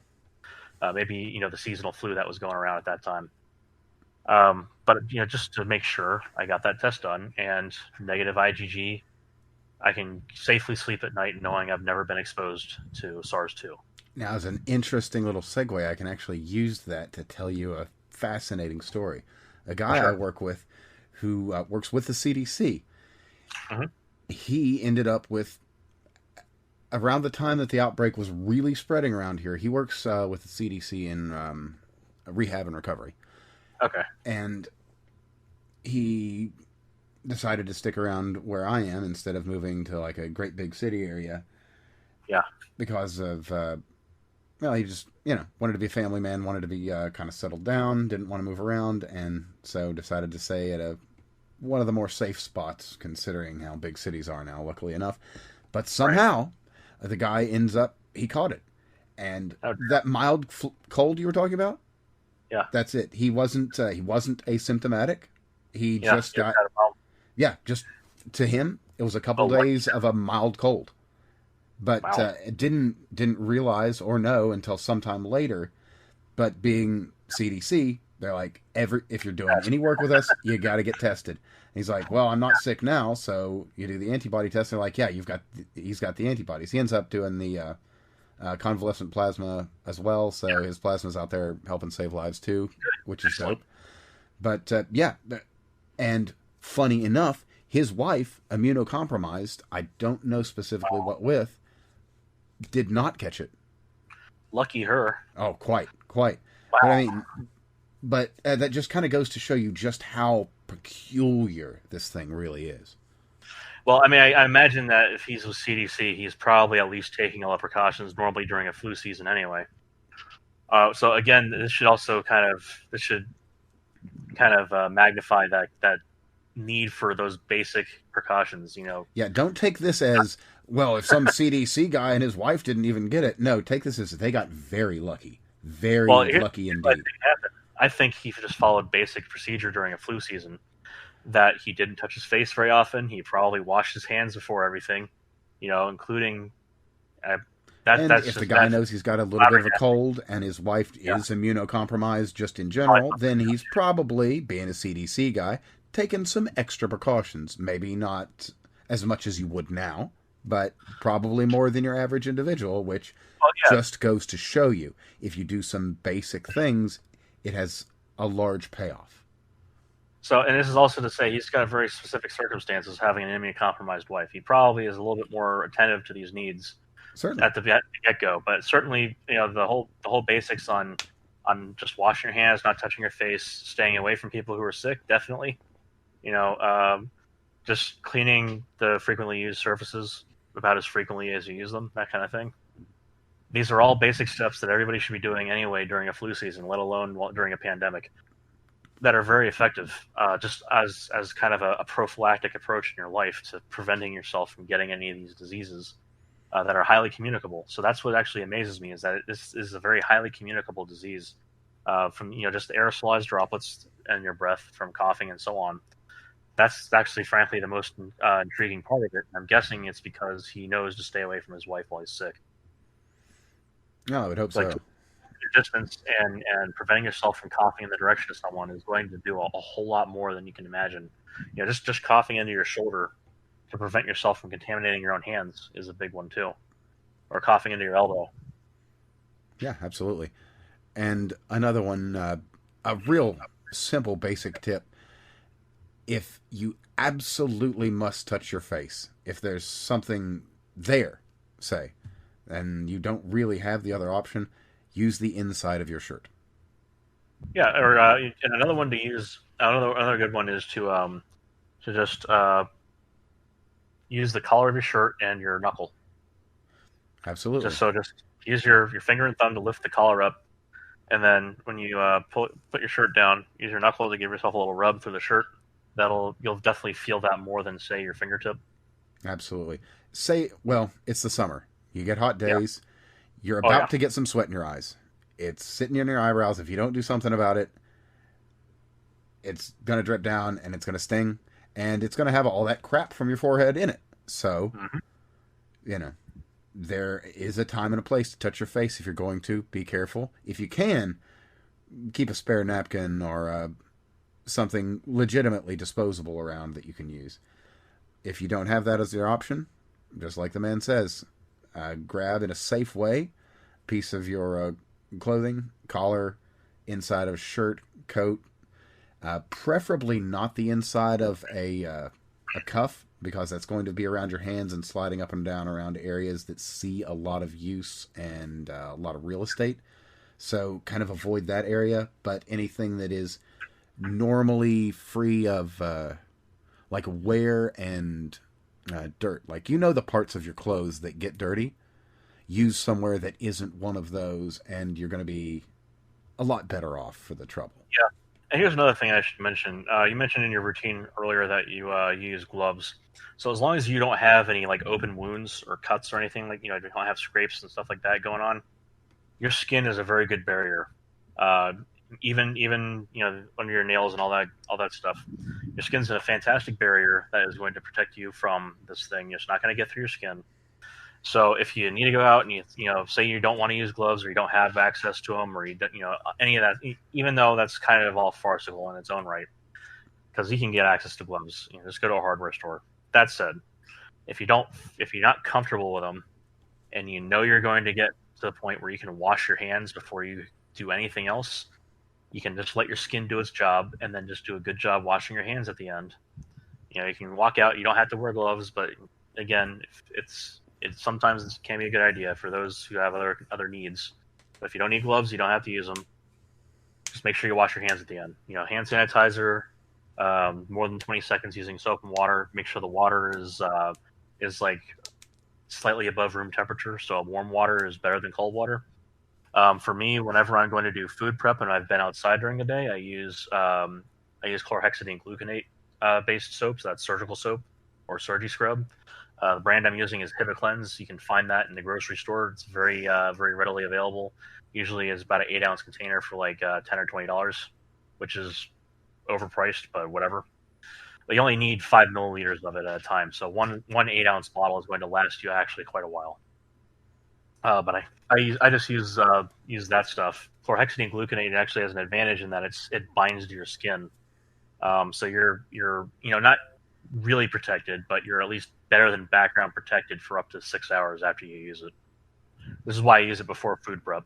That way, if I accidentally like graze my hand past something, there's at least, I would Some say, I would say, modicum of protection. I would say it's better than the background protection that a cloth mask would provide you, but it's not a whole lot better in terms of the relative risk reduction. But it is something. It's used in every surgical operating theater out there. 4% solution of chlorhexidine gluconate, and the stuff has soap in it. But it's just that this stuff also it kills everything and it sticks around. Well, then probably not a bad idea at all. One of the Yeah. main things I like about the gloves, I spent the money on some gloves that are, well, again, the copper infused thing. They will, to a degree, self disinfect, but that's going to Well, take a significantly long amount of time. But the most important thing about really having your outside outfit is that you have a routine, But beyond that routine, with the gloves, if you're wearing them, you will notice you're wearing them. It makes everything involving using your hands much more thoughtful, and you're more connected to it. You're not going to, it's easier to not touch your face. It's easier to not scratch somewhere. It's easier to do things the right way. To only use the fronts of your hands, the bottoms of your fingers to interact with things, and to use the back to interact with the things they shouldn't. Like, I adjust my glasses only with my knuckles. When I get home, I try and use the back of my hands to open things where they will have been less exposed than the hands and fronts. You can be more mindful more easily when you have these reminders. Absolutely. Sorry, I'm just adjusting something here on my desk. No worries, no worries. It's look, wearing gloves is absolutely going to be better than not wearing gloves. It's just that your relative risk reduction is not going to be as significant as long as you're already following these kind of basic risk reduction techniques. So just, the very simple act of never touching your face if you're outside and about is going to do wonders for you already. Like, just adding gloves to that is just reducing accidental interactions of a different degree. And to add my own specific spin to all this, you could look at, what in the world? Oh, wait. Okay, it's just not recording you. Okay, I thought my audio just died. It stopped recording? No, it just gave me a weird readout for a second. Anyway, that's completely unrelated. As I was saying, to throw my spin on this thing, God helps those who help themselves. So if you are to view this in an entirely metaphysical light, the fact that you do the actions will carry a greater weight than having not done them. So from a purely mimetic effect, do it, because you're saving lives. Perhaps your own. Okay. So I think we've kind of covered a lot here. Yeah, I think so. What you think? And I'd say this is a pretty good kind of introduction to the way that things are going to roll. All right. So yeah. Have like news topics or anything else you wanted to cover before you wrapped up, or not particularly. I wanted to just have a discussion and let people kind of get a feel for who we are and how this kind of thing is going to kind of roll. I mean, it's, as everything I do, it's all just going to probably be slightly more freeform than scripted, because I just kind of don't do scripts.